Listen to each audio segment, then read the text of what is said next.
ಶ್ರೀ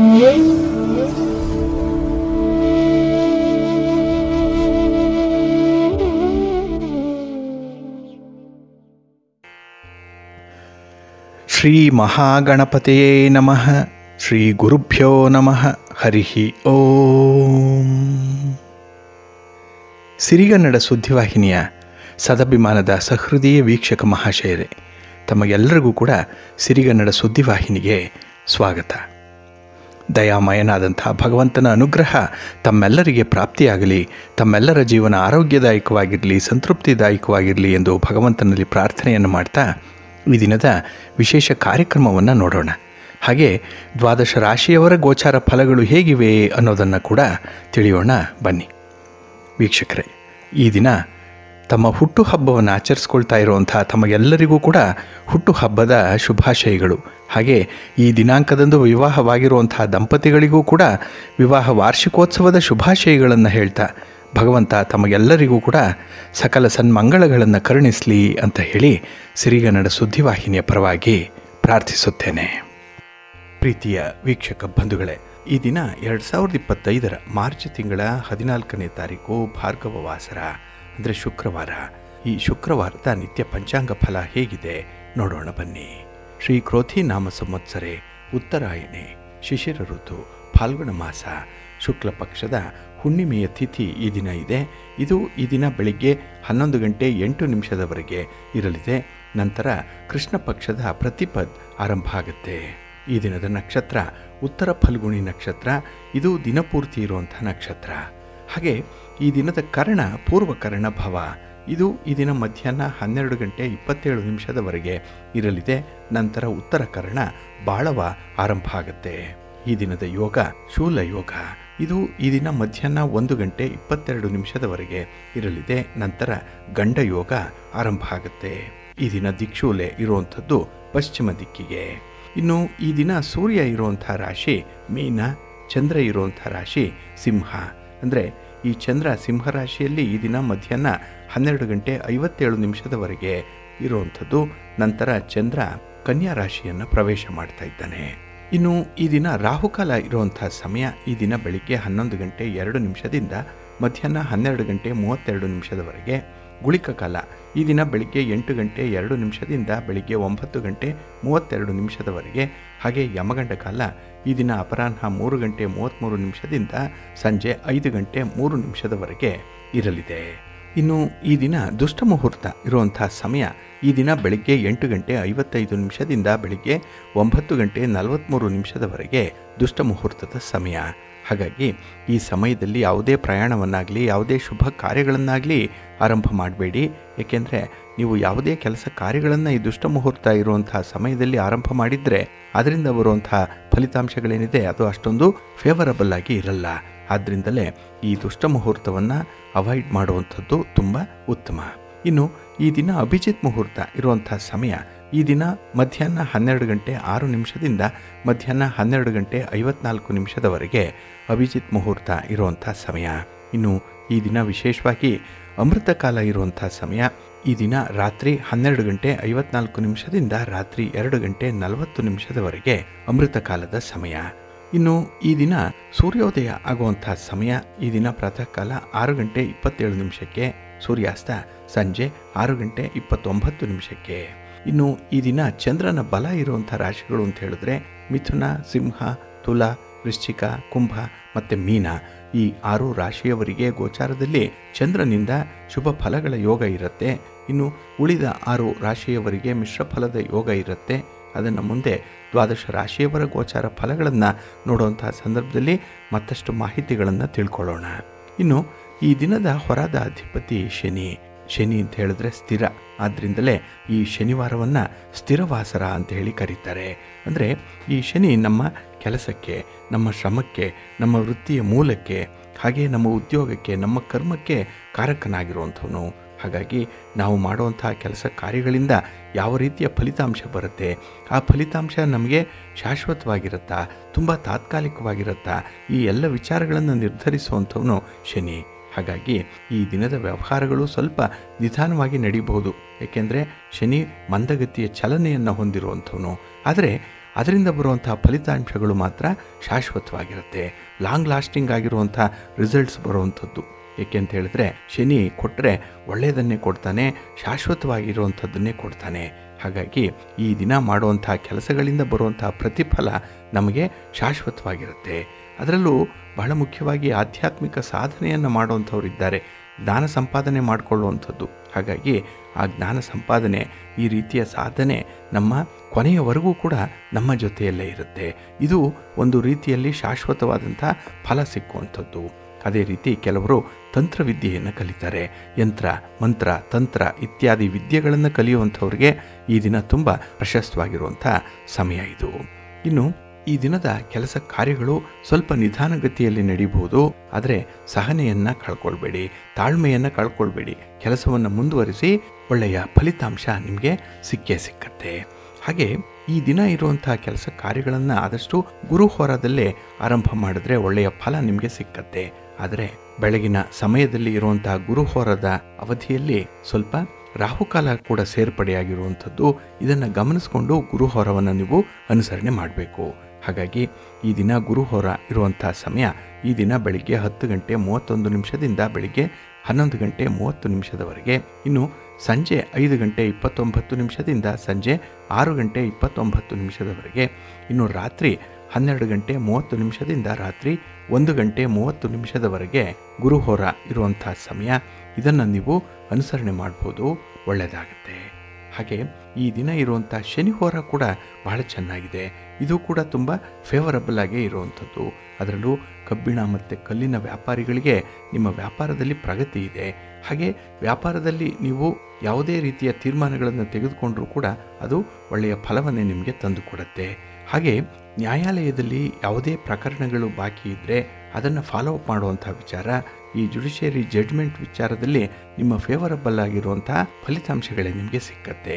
ಹಾಗಾಗಿ ಈ ದಿನ ಇರುವಂಥ ಶನಿ ಹೋರಾದಲ್ಲೂ ಕೂಡ ಇಂಥ ಕೆಲಸ ಕಾರ್ಯಗಳನ್ನು ನೀವು ಆರಂಭ ಮಾಡ್ಬೋದು. ಇದು ಈ ದಿನ ಬೆಳಿಗ್ಗೆ 9 ಗಂಟೆ 31 ನಿಮಿಷದಿಂದ ಬೆಳಿಗ್ಗೆ 10 ಗಂಟೆ 31 ನಿಮಿಷದವರೆಗೆ. ಇನ್ನು ಅಪರಾಹ್ನ 4 ಗಂಟೆ 29 ನಿಮಿಷದಿಂದ ಅಪರಾಹ್ನ 5 ಗಂಟೆ 29 ನಿಮಿಷದವರೆಗೆ. ಇನ್ನು ರಾತ್ರಿ 11 ಗಂಟೆ 29 ನಿಮಿಷದಿಂದ ರಾತ್ರಿ 12 ಗಂಟೆ 30 ನಿಮಿಷದವರೆಗೆ ಶನಿಹೋರ ಇರುವಂಥ ಸಮಯ. ಇದನ್ನು ಕೂಡ ನೀವು ಅನುಸರಣೆ ಮಾಡ್ಬೋದು, ಒಳ್ಳೆಯದಾಗತ್ತೆ. ಅದೇ ರೀತಿ ಈ ದಿನ ಇರುವಂಥ ಚಂದ್ರಹೋರ ಕೂಡ ತುಂಬ ಚೆನ್ನಾಗಿದೆ. ಇದು ಕೂಡ ಹೈಲಿ ಫೇವರಬಲ್ ಆಗಿ ಇರುವಂಥದ್ದು. ಅದರಲ್ಲೂ ಹಾಲು, ನೀರು, ಎಣ್ಣೆ, ಪೆಟ್ರೋಲ್, ಕೆಮಿಕಲ್ಸ್ ಇತ್ಯಾದಿ ದ್ರವ ಪದಾರ್ಥಗಳನ್ನು ಮಾರಾಟ ಮಾಡುವಂಥವ್ರಿಗೆ, ಖರೀದಿ ಮಾಡುವಂಥವ್ರಿಗೆ ಒಳ್ಳೆಯ ಫಲಗಳು ಸಿಕ್ಕತ್ತೆ, ಅನುಕೂಲ ಇದೆ. ಹಾಗೆ ಈ ಹೋಟೆಲನ್ನು ನಡೆಸ್ತಾ ಇರುವಂಥ ಉದ್ಯಮಿಗಳಿಗೂ ಕೂಡ ಈ ದಿನ ಒಳ್ಳೆಯ ಲಾಭ ಇದೆ. ಹಾಗೆ ನಿಮ್ಮ ವ್ಯಾಪಾರದ ವಿಸ್ತರಣೆಯ ಪ್ರಯತ್ನ ಕೂಡ ನಿಮಗೆ ಒಳ್ಳೆಯ ಫಲವನ್ನು ತರುತ್ತೆ. ಹಾಗಾಗಿ ಈ ದಿನ ಇರುವಂಥ ಚಂದ್ರಹೋರದಲ್ಲಿ ನಿಮ್ಮ ಈ ರೀತಿಯ ಕೆಲಸ ಕಾರ್ಯಗಳನ್ನು ನೀವು ಆರಂಭ ಮಾಡ್ಬೋದು, ಒಳ್ಳೆಯದಾಗುತ್ತೆ. ಚಂದ್ರಹೋರ ಇರುವಂಥ ಸಮಯ ಈ ದಿನ ಬೆಳಿಗ್ಗೆ 8 ಗಂಟೆ 31 ನಿಮಿಷದಿಂದ ಬೆಳಿಗ್ಗೆ 9 ಗಂಟೆ 31 ನಿಮಿಷದವರೆಗೆ. ಇನ್ನು ಅಪರಾಹ್ನ 3 ಗಂಟೆ 29 ನಿಮಿಷದಿಂದ ಅಪರಾಹ್ನ 4 ಗಂಟೆ 29 ನಿಮಿಷದವರೆಗೆ. ಇನ್ನು ರಾತ್ರಿ 10 ಗಂಟೆ 29 ನಿಮಿಷದಿಂದ ರಾತ್ರಿ 11 ಗಂಟೆ 29 ನಿಮಿಷದವರೆಗೆ ಚಂದ್ರಹೋರ ಇರುವಂಥ ಸಮಯ. ಇದನ್ನು ಕೂಡ ನೀವು ಅನುಸರಣೆ ಮಾಡ್ಬೋದು. ಆದರೆ ಈ ದಿನ ಇರುವಂಥ ರವಿ ಹೋರ ಸ್ವಲ್ಪ ಅನ್ಫೇವರಬಲ್ ಆಗೇ ಇರುವಂಥದ್ದು. ಅದರಲ್ಲೂ ರಾಜಕಾರಣಿಗಳಿಗೆ ಈ ದಿನದ ರವಿ ಹೋರ ಅಷ್ಟೊಂದು ಅನುಕೂಲವನ್ನು ತರಲ್ಲ. ನಿಮ್ಮ ಪ್ರಯಾಣದ ಸಂದರ್ಭದಲ್ಲೂ ಕೂಡ ನೀವು ನಿರೀಕ್ಷಿತ ಫಲಿತಾಂಶಗಳನ್ನು ಕಾಣಲ್ಲ. ಹಾಗಾಗಿನೇ ಈ ದಿನ ರಾಜಕಾರಣಿಗಳು ಯಾವುದೇ ರೀತಿಯ ಚಟುವಟಿಕೆಗಳನ್ನು ರವಿ ಹೋರಾದಲ್ಲಿ ಆರಂಭ ಮಾಡಬೇಡಿ. ಇನ್ನು ಸರ್ಕಾರದ ಮಟ್ಟದಲ್ಲಿ ಕೆಲಸ ಕಾರ್ಯಗಳಾಗಬೇಕು, ಸರ್ಕಾರದ ಅಧಿಕಾರಿಗಳನ್ನು ಭೇಟಿ ಮಾಡಬೇಕು, ಗಣ್ಯರನ್ನು ಭೇಟಿ ಮಾಡಬೇಕು, ರಾಜಕಾರಣಿಗಳನ್ನು ಭೇಟಿ ಮಾಡಬೇಕು. ಈ ಥರದ್ದು ಯಾವುದೇ ವಿಚಾರಗಳಿದ್ದರೂ ಕೂಡ ಆದಷ್ಟು ರವಿ ಹೋರಾದಲ್ಲಿ ಮಾಡಬೇಡಿ. ಇದು ಈ ದಿನ ಬೆಳಿಗ್ಗೆ 5 ಗಂಟೆ 30 ನಿಮಿಷದಿಂದ ಬೆಳಿಗ್ಗೆ 6 ಗಂಟೆ 31 ನಿಮಿಷದವರೆಗೆ. ಇನ್ನು ಮಧ್ಯಾಹ್ನ 12 ಗಂಟೆ 30 ನಿಮಿಷದಿಂದ ಮಧ್ಯಾಹ್ನ 1 ಗಂಟೆ 30 ನಿಮಿಷದವರೆಗೆ. ಇನ್ನು ರಾತ್ರಿ 7 ಗಂಟೆ 29 ನಿಮಿಷದಿಂದ ರಾತ್ರಿ 8 ಗಂಟೆ 29 ನಿಮಿಷದವರೆಗೆ ರವಿ ಹೋರ ಇರುವಂಥ ಸಮಯ. ಇದನ್ನು ನೀವು ಸ್ವಲ್ಪ ಅವಾಯ್ಡ್ ಮಾಡ್ಕೊಳ್ಳಿ, ಒಳ್ಳೆಯದಾಗತ್ತೆ. ಹಾಗಾಗಿ ಬಂಧುಗಳೇ, ನಿಮ್ಮ ಕೆಲಸ ಕಾರ್ಯಗಳನ್ನು ಒಳ್ಳೆಯ ಸಮಯದಲ್ಲಿ ಆರಂಭ ಮಾಡಿ. ಒಳ್ಳೆಯ ಮುಹೂರ್ತ ಯಾವುದಿದೆ ಅನ್ನುವಂಥದ್ದನ್ನು ತಿಳ್ಕೊಳ್ಳಿ. ಅದಕ್ಕಾಗಿಯೇ ಪ್ರತಿನಿತ್ಯ ಸಿರಿಗನ್ನಡ ಸುದ್ದಿವಾಹಿನಿ ಪ್ರಸಾರ ಮಾಡುವಂಥ ಈ ಪಂಚಾಂಗದ ವಿವರಗಳನ್ನು ಕೇಳಿಸ್ಕೊಳ್ಳಿ. ಇದರಲ್ಲಿ ನಿಮಗೆ ಬೇಕಾದಂತಹ ಎಲ್ಲ ಮಾಹಿತಿಗಳು ಕೂಡ ಸಿಕ್ಕತ್ತೆ. ಅದನ್ನು ನೀವು ಅನುಸರಣೆ ಮಾಡೋದ್ರಿಂದ ಖಂಡಿತ ನಿಮ್ಮ ಪ್ರಯತ್ನ ಯಶಸ್ವಿಯಾಗತ್ತೆ. ಹಾಗಾಗಿ ನಿಮಗೆ ಆಶ್ಚರ್ಯಕರವಾದಂತಹ ಬೆಳವಣಿಗೆ ಆಗುವಂತಹ ಸಂದರ್ಭ ಕೂಡ ಇದೆ. ಹಾಗಾಗಿ ಈ ದಿನದ ಕೆಲಸ ಕಾರ್ಯಗಳನ್ನು ಒಳ್ಳೆಯ ಸಮಯದಲ್ಲಿ ಆರಂಭ ಮಾಡಿ ಒಳ್ಳೆಯದಾಗತ್ತೆ. ಬಂಧುಗಳೇ, ಈ ದಿನ ಬಹಳ ವಿಶೇಷವಾದಂತಹ ದಿನ. ಯಾಕೆಂದರೆ ಫಾಲ್ಗುಣ ಮಾಸದ ಶುಕ್ಲ ಪಕ್ಷದ ಹುಣ್ಣಿಮೆ ಅಂತ ಹೇಳಿದ್ರೆ ಅದು ಕಾಮನ ಹುಣ್ಣಿಮೆ. ಅದನ್ನೇ ಹೋಳಿ ಹುಣ್ಣಿಮೆ ಅಂತ ಹೇಳಿ ಕರೆಯುವಂಥದ್ದು. ಈ ಸಂವತ್ಸರದ ಕೊನೆಯ ಹಬ್ಬ ಇದು ಹೋಳಿ ಹಬ್ಬ. ನಂತರದಲ್ಲಿ ಕೃಷ್ಣ ಪಕ್ಷ 15 ದಿನ ಕಳೆದ ನಂತರ ಚೈತ್ರ ಮಾಸ ಆರಂಭ ಆಗಿಬಿಡುತ್ತೆ.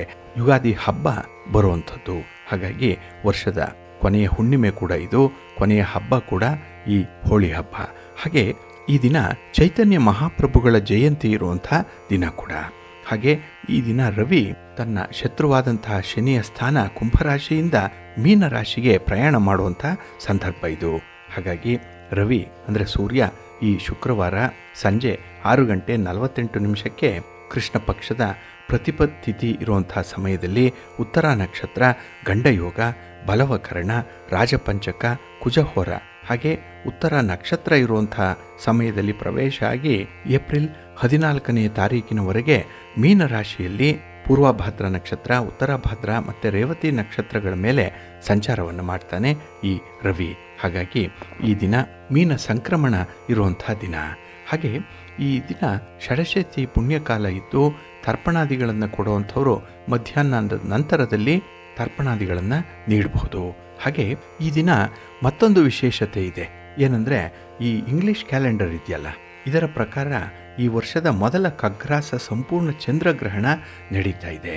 ಇದು 14 ಅಂದರೆ ಈ ದಿನ ನಡೆಯುವಂಥದ್ದು. ಆದರೆ ಇದು ಭಾರತದ ಯಾವುದೇ ಸ್ಥಳದಲ್ಲೂ ಕೂಡ ಗೋಚರಿಸಲ್ಲ. ಈ ಗ್ರಹಣವನ್ನು ಮಧ್ಯ ಏಷ್ಯಾ, ಯುರೋಪ್, ಪಶ್ಚಿಮ ಆಫ್ರಿಕಾ, ಪೆಸಿಫಿಕ್ ಮಹಾಸಾಗರ, ಉತ್ತರ ಅಮೆರಿಕ, ಅಟ್ಲಾಂಟಿಕ್ ಮಹಾಸಾಗರ, ದಕ್ಷಿಣ ಅಮೆರಿಕಾದ ಹೆಚ್ಚಿನ ಭಾಗಗಳಲ್ಲಿ ಇದು ಗೋಚರಿಸುತ್ತೆ. ಆದರೆ ಈ ಚಂದ್ರಗ್ರಹಣ ಧಾರ್ಮಿಕ ದೃಷ್ಟಿಕೋನದಿಂದ, ಜ್ಯೋತಿಷ್ಯ ಶಾಸ್ತ್ರದ ದೃಷ್ಟಿಕೋನದಿಂದ ಹಾಗೆ ವೈಜ್ಞಾನಿಕ ದೃಷ್ಟಿಯಿಂದಲೂ ಕೂಡ ತುಂಬ ಮಹತ್ವಪೂರ್ಣವಾಗಿ ಇರುವಂಥದ್ದು. ಹಾಗಾಗಿ ಈ 14 ಫಾಲ್ಗುಣ ಮಾಸದ ಶುಕ್ಲ ಪಕ್ಷದ ಹುಣ್ಣಿಮೆಯ ತಿಥಿ ಶುಕ್ರವಾರ ಹೋಳಿ ಹಬ್ಬದ ದಿನದಂದು ಇದು ಸಂಭವಿಸ್ತಾ ಇದೆ. ಹಾಗಾಗಿ ಭಾರತೀಯ ಕಾಲಮಾನದ ಪ್ರಕಾರ ಬೆಳಿಗ್ಗೆ 10:31 ಮಧ್ಯಾಹ್ನ 2:18 ಕೂಡ ಈ ಚಂದ್ರಗ್ರಹಣ ಸಂಭವಿಸುತ್ತೆ. ಆದರೆ ವಿದೇಶಗಳಲ್ಲಿ ಮಾತ್ರ ಈ ಚಂದ್ರಗ್ರಹಣ ಗೋಚರಿಸುತ್ತೆ. ಹಾಗೆ ಭಾರತದಲ್ಲಿ ಈ ಗ್ರಹಣ ಗೋಚರಿಸಲ್ಲ. ಆದ್ದರಿಂದಲೇ ಇಲ್ಲಿ ಗ್ರಹಣದ ಆಚರಣೆಯನ್ನು ಮಾಡುವಂಥ ಅಗತ್ಯ ಇಲ್ಲ ಅನ್ನುವಂಥದ್ದು ಜ್ಯೋತಿಷ್ಯ ಶಾಸ್ತ್ರದ ಅಭಿಪ್ರಾಯ. ಹಾಗೆ ಎಂದಿನಂತೆ ನಿಮ್ಮ ದಿನನಿತ್ಯದ ಚಟುವಟಿಕೆಗಳನ್ನು ನೀವು ಮುಂದುವರಿಸಿ. ಈ ಗ್ರಹಣ ನಮ್ಮ ಮೇಲೆ ಯಾವುದೇ ರೀತಿಯ ಪ್ರಭಾವವನ್ನು ಬೀರಲ್ಲ. ಹಾಗೆ ಪ್ರಕೃತಿಗೂ ಕೂಡ ಇದರಿಂದ ಏನೂ ವ್ಯತ್ಯಾಸ ಆಗಲ್ಲ. ಇದೊಂದು ಪ್ರಾಕೃತಿಕವಾದಂತಹ ಘಟನೆ, ಇದು ಅದು ಸಂಭವಿಸುತ್ತೆ. ಆದರೆ ಈ ಗ್ರಹಣ ನಮಗೆ ಏನಾದರೂ ಗೋಚರಿಸ್ತಾ ಇದ್ದರೆ ಅದಕ್ಕೆ ಪೂರಕವಾದಂತಹ ಶಾಂತಿ ಕರ್ಮಗಳನ್ನು ಮಾಡಿಕೊಳ್ಬೇಕಾಗತ್ತೆ. ಆದರೆ ಈ ಸಂದರ್ಭದಲ್ಲಿ ಇದರ ಅಗತ್ಯ ಇಲ್ಲ ಅನ್ನುವಂಥದ್ದು ಕೆಲವರ ವಾದ. ಇನ್ನು ಈ ದಿನದ ಚಂದ್ರಗ್ರಹಣದ ವಿಶೇಷತೆ ಅಂತ ಹೇಳಿದ್ರೆ ಇದು ಕನ್ಯಾ ರಾಶಿಯಲ್ಲಿ ಸಂಭವಿಸ್ತಾ ಇದೆ. ಈ ಕನ್ಯಾ ರಾಶಿಯಲ್ಲಿ ಈಗಾಗಲೇ ಕೇತು ಸ್ಥಿತನಾಗಿರುವಂಥವನು. ಹಾಗಾಗಿನೇ ಈ ಗ್ರಹಣವನ್ನ ಕೇತುಗ್ರಸ್ತ ಚಂದ್ರಗ್ರಹಣ ಅಂತ ಹೇಳಿ ಕರೀತಾರೆ. ಈ ಗ್ರಹಣದ ಒಟ್ಟು ಅವಧಿ ಇರುವಂಥದ್ದು 3:37 ಇರುತ್ತೆ. ಇದನ್ನ ಕೆಲವರು ರಕ್ತ ಚಂದ್ರಗ್ರಹಣ ಅಂತ ಹೇಳಿ ಕೂಡ ಕರೆಯುವಂಥದ್ದು ಇದೆ. ಜ್ಯೋತಿಷ್ಯ ಶಾಸ್ತ್ರದ ಪ್ರಕಾರ ನೋಡೋದಾದರೆ ಇಡೀ ಭೂಮಿಗೆ ಒಬ್ಬನೇ ಚಂದ್ರ ಇದ್ದಾನೆ. ಹಾಗಾಗಿ ಈ ಚಂದ್ರನ ಅಥವಾ ಈ ಸೂರ್ಯನಿಗೆ ಸಂಬಂಧಪಟ್ಟಂತಹ ಗ್ರಹಣ ಎಲ್ಲೇ ನಡೆದರೂ ಕೂಡ ಅದಕ್ಕೆ ಭೂಮಿಯ ಮೇಲೆ ಇರುವಂಥವರು ಎಲ್ಲರೂ ಕೂಡ ಗ್ರಹಣದ ಆಚರಣೆಯನ್ನು ಮಾಡಬೇಕು ಅನ್ನುವಂಥ ವಿಚಾರ ಕೆಲವರಲ್ಲಿದೆ. ಹಾಗಾಗಿ ಈ ಜ್ಯೋತಿಷ್ಯ ಶಾಸ್ತ್ರದ ಪ್ರಕಾರ ಸೂತಕದ ಕಾಲ ಗ್ರಹಣಕ್ಕೆ 9 ಗಂಟೆಗಳ ಮೊದಲು ಆರಂಭ ಆಗುತ್ತೆ. ಆದರೆ ಭಾರತದಲ್ಲಿ ಹಗಲು ಸಮಯ ಆಗಿರೋದ್ರಿಂದ ಚಂದ್ರಗ್ರಹಣ ಗೋಚರಿಸಲ್ಲ ಅಂತ ಹೇಳಿದ್ವಿ. ಆದ್ದರಿಂದ ಈ ಸೂತಕದ ಅವಧಿ ನಮಗೆ ಅನ್ವಯಿಸಲ್ಲ. ಹಾಗೆ ಈ ಗ್ರಹಣ ಅಂದರೆ ಈ ಕೇತುಗ್ರಸ್ತ ಚಂದ್ರಗ್ರಹಣ ಉತ್ತರ ಫಲ್ಗುಣಿ ನಕ್ಷತ್ರ ಮತ್ತು ಸಿಂಹ ಹಾಗೆ ಕನ್ಯಾ ರಾಶಿಯಲ್ಲಿ ನಡೀತಾ ಇದೆ.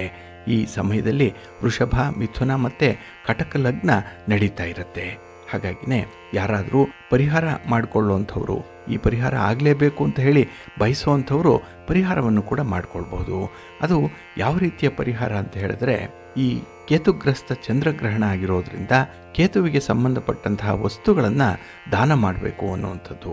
ಅದರಲ್ಲೂ ಚಿತ್ರವರ್ಣದ ವಸ್ತ್ರ ಅಂದರೆ ಮಿಶ್ರ ಬಣ್ಣಗಳಿರುವಂಥ ವಸ್ತ್ರವನ್ನು ಮತ್ತು ಹುರುಳಿಕಾಳನ್ನು ದಾನವಾಗಿ ಕೊಡಬೇಕು ಅನ್ನುವಂಥದ್ದಿದೆ.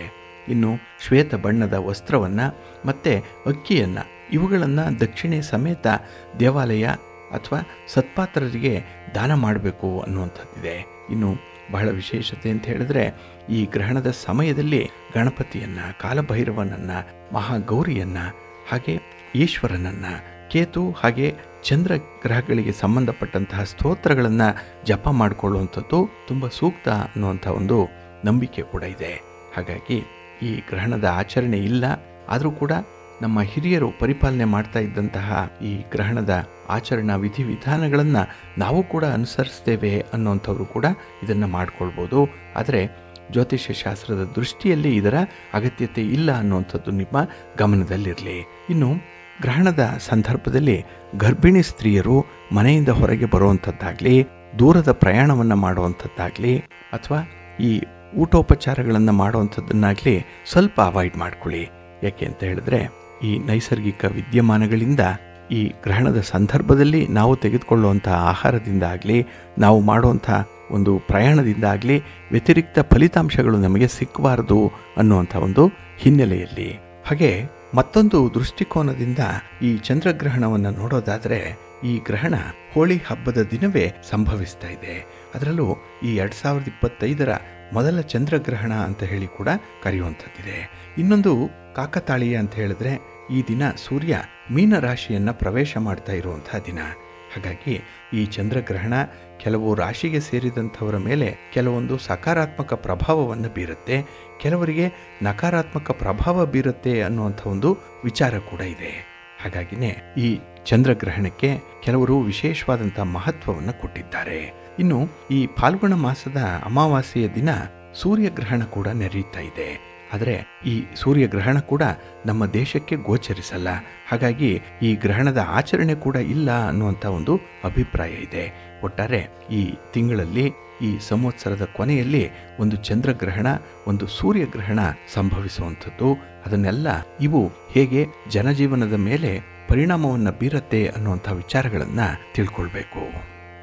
ಹಾಗೆ ಬಂಧುಗಳೇ, ಸಾಮಾನ್ಯವಾಗಿ ನಾವು ಜ್ಯೋತಿಷ್ಯ ಶಾಸ್ತ್ರವನ್ನು ನಂಬುವಂಥದ್ದಾದರೆ ಅಥವಾ ನಮ್ಮ ಸಂಪ್ರದಾಯದಲ್ಲಿ ಏನಾದರೂ ಕೆಲವು ಗ್ರಹಗತಿಗಳಿಂದ, ಗ್ರಹಗಳ ಚಲನೆಯಿಂದ, ಇನ್ನು ಕೆಲವು ಗ್ರಹಗಳು ಉಚ್ಚ ರಾಶಿಯಲ್ಲಿ ಬರುತ್ತೆ, ಕೆಲವರು ನೀಚ ರಾಶಿಯಲ್ಲಿ ಬರ್ತಾರೆ, ಹಾಗೆ ಕೆಲವು ಗ್ರಹಗಳು ವಕ್ರ ಚಲನೆಯನ್ನು ಹೊಂದಿರುತ್ತೆ, ಕೆಲವು ಗ್ರಹಗಳು ಅಸ್ತಂಗತ ಆಗಿಬಿಡ್ತಾರೆ. ಇಂತಹ ಒಂದು ಹಿನ್ನೆಲೆಯಲ್ಲಿ ನಾವು ಈ ಗ್ರಹಣವನ್ನು ಕೂಡ ನೋಡೋದಾದರೆ ಯಾವುದೇ ಗ್ರಹಣ ಆಗಲಿ, ಚಂದ್ರಗ್ರಹಣ ಆಗಲಿ ಅಥವಾ ಸೂರ್ಯಗ್ರಹಣ ಆಗಲಿ, ಈ ವಿಶ್ವದ ಯಾವುದೇ ಭಾಗದಲ್ಲಿ ಅದು ಸಂಭವಿಸಲಿ, ಆ ಕಾಲ ಏನಿದೆ ಅದನ್ನು ಅಶುಭ ಕಾಲ ಅಂತ ಹೇಳಿ ಪರಿಗಣಿಸಲ್ಪಟ್ಟಿದ್ದಾರೆ. ಹಾಗಾಗಿನೇ ಈ ಗ್ರಹಣದ ಸಮಯದಲ್ಲಿ ರಾಹು ಮತ್ತು ಕೇತುವಿನ ಪ್ರಭಾವ ಹೆಚ್ಚಾಗಿರುತ್ತೆ.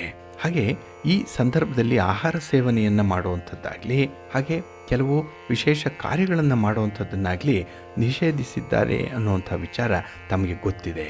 ಆದರೆ ಈ ಗ್ರಹಣದ ಸಂದರ್ಭದಲ್ಲಿ ಶಿವಪೂಜೆಯನ್ನು ಮಾಡುವಂಥದ್ದು, ಭಗವಂತನ ಆರಾಧನೆಯನ್ನು ಮಾಡುವಂಥದ್ದು, ಮಂತ್ರಪಠಣ, ದಾನಾದಿ ಕಾರ್ಯಗಳನ್ನು ಮಾಡುವಂಥದ್ದು ತುಂಬ ಶ್ರೇಷ್ಠ ಅನ್ನುವಂಥದ್ದು. ಏಕೆಂದರೆ ಇದರಿಂದ ಈ ಗ್ರಹಣದ ಋಣಾತ್ಮಕವಾದಂಥ ಪರಿಣಾಮಗಳನ್ನು ತಪ್ಪಿಸಲಿಕ್ಕೆ ಸಾಧ್ಯ ಇದೆ ಅನ್ನುವಂಥದ್ದು ಇದೆ. ಹಾಗೆ ಈ ಚಂದ್ರಗ್ರಹಣದ ಸಮಯದಲ್ಲಿ ಕೆಲವರಿಗೆ ಆಗುವಂಥ ದುಷ್ಟ ಪರಿಣಾಮಗಳನ್ನು ತಪ್ಪಿಸಬೇಕು. ಅದಕ್ಕಾಗಿಯೇ ರಾಹು ಮತ್ತು ಕೇತುವಿನ ಪ್ರಭಾವವನ್ನು ಇಲ್ಲಿ ತಗ್ಗಿಸಬೇಕು.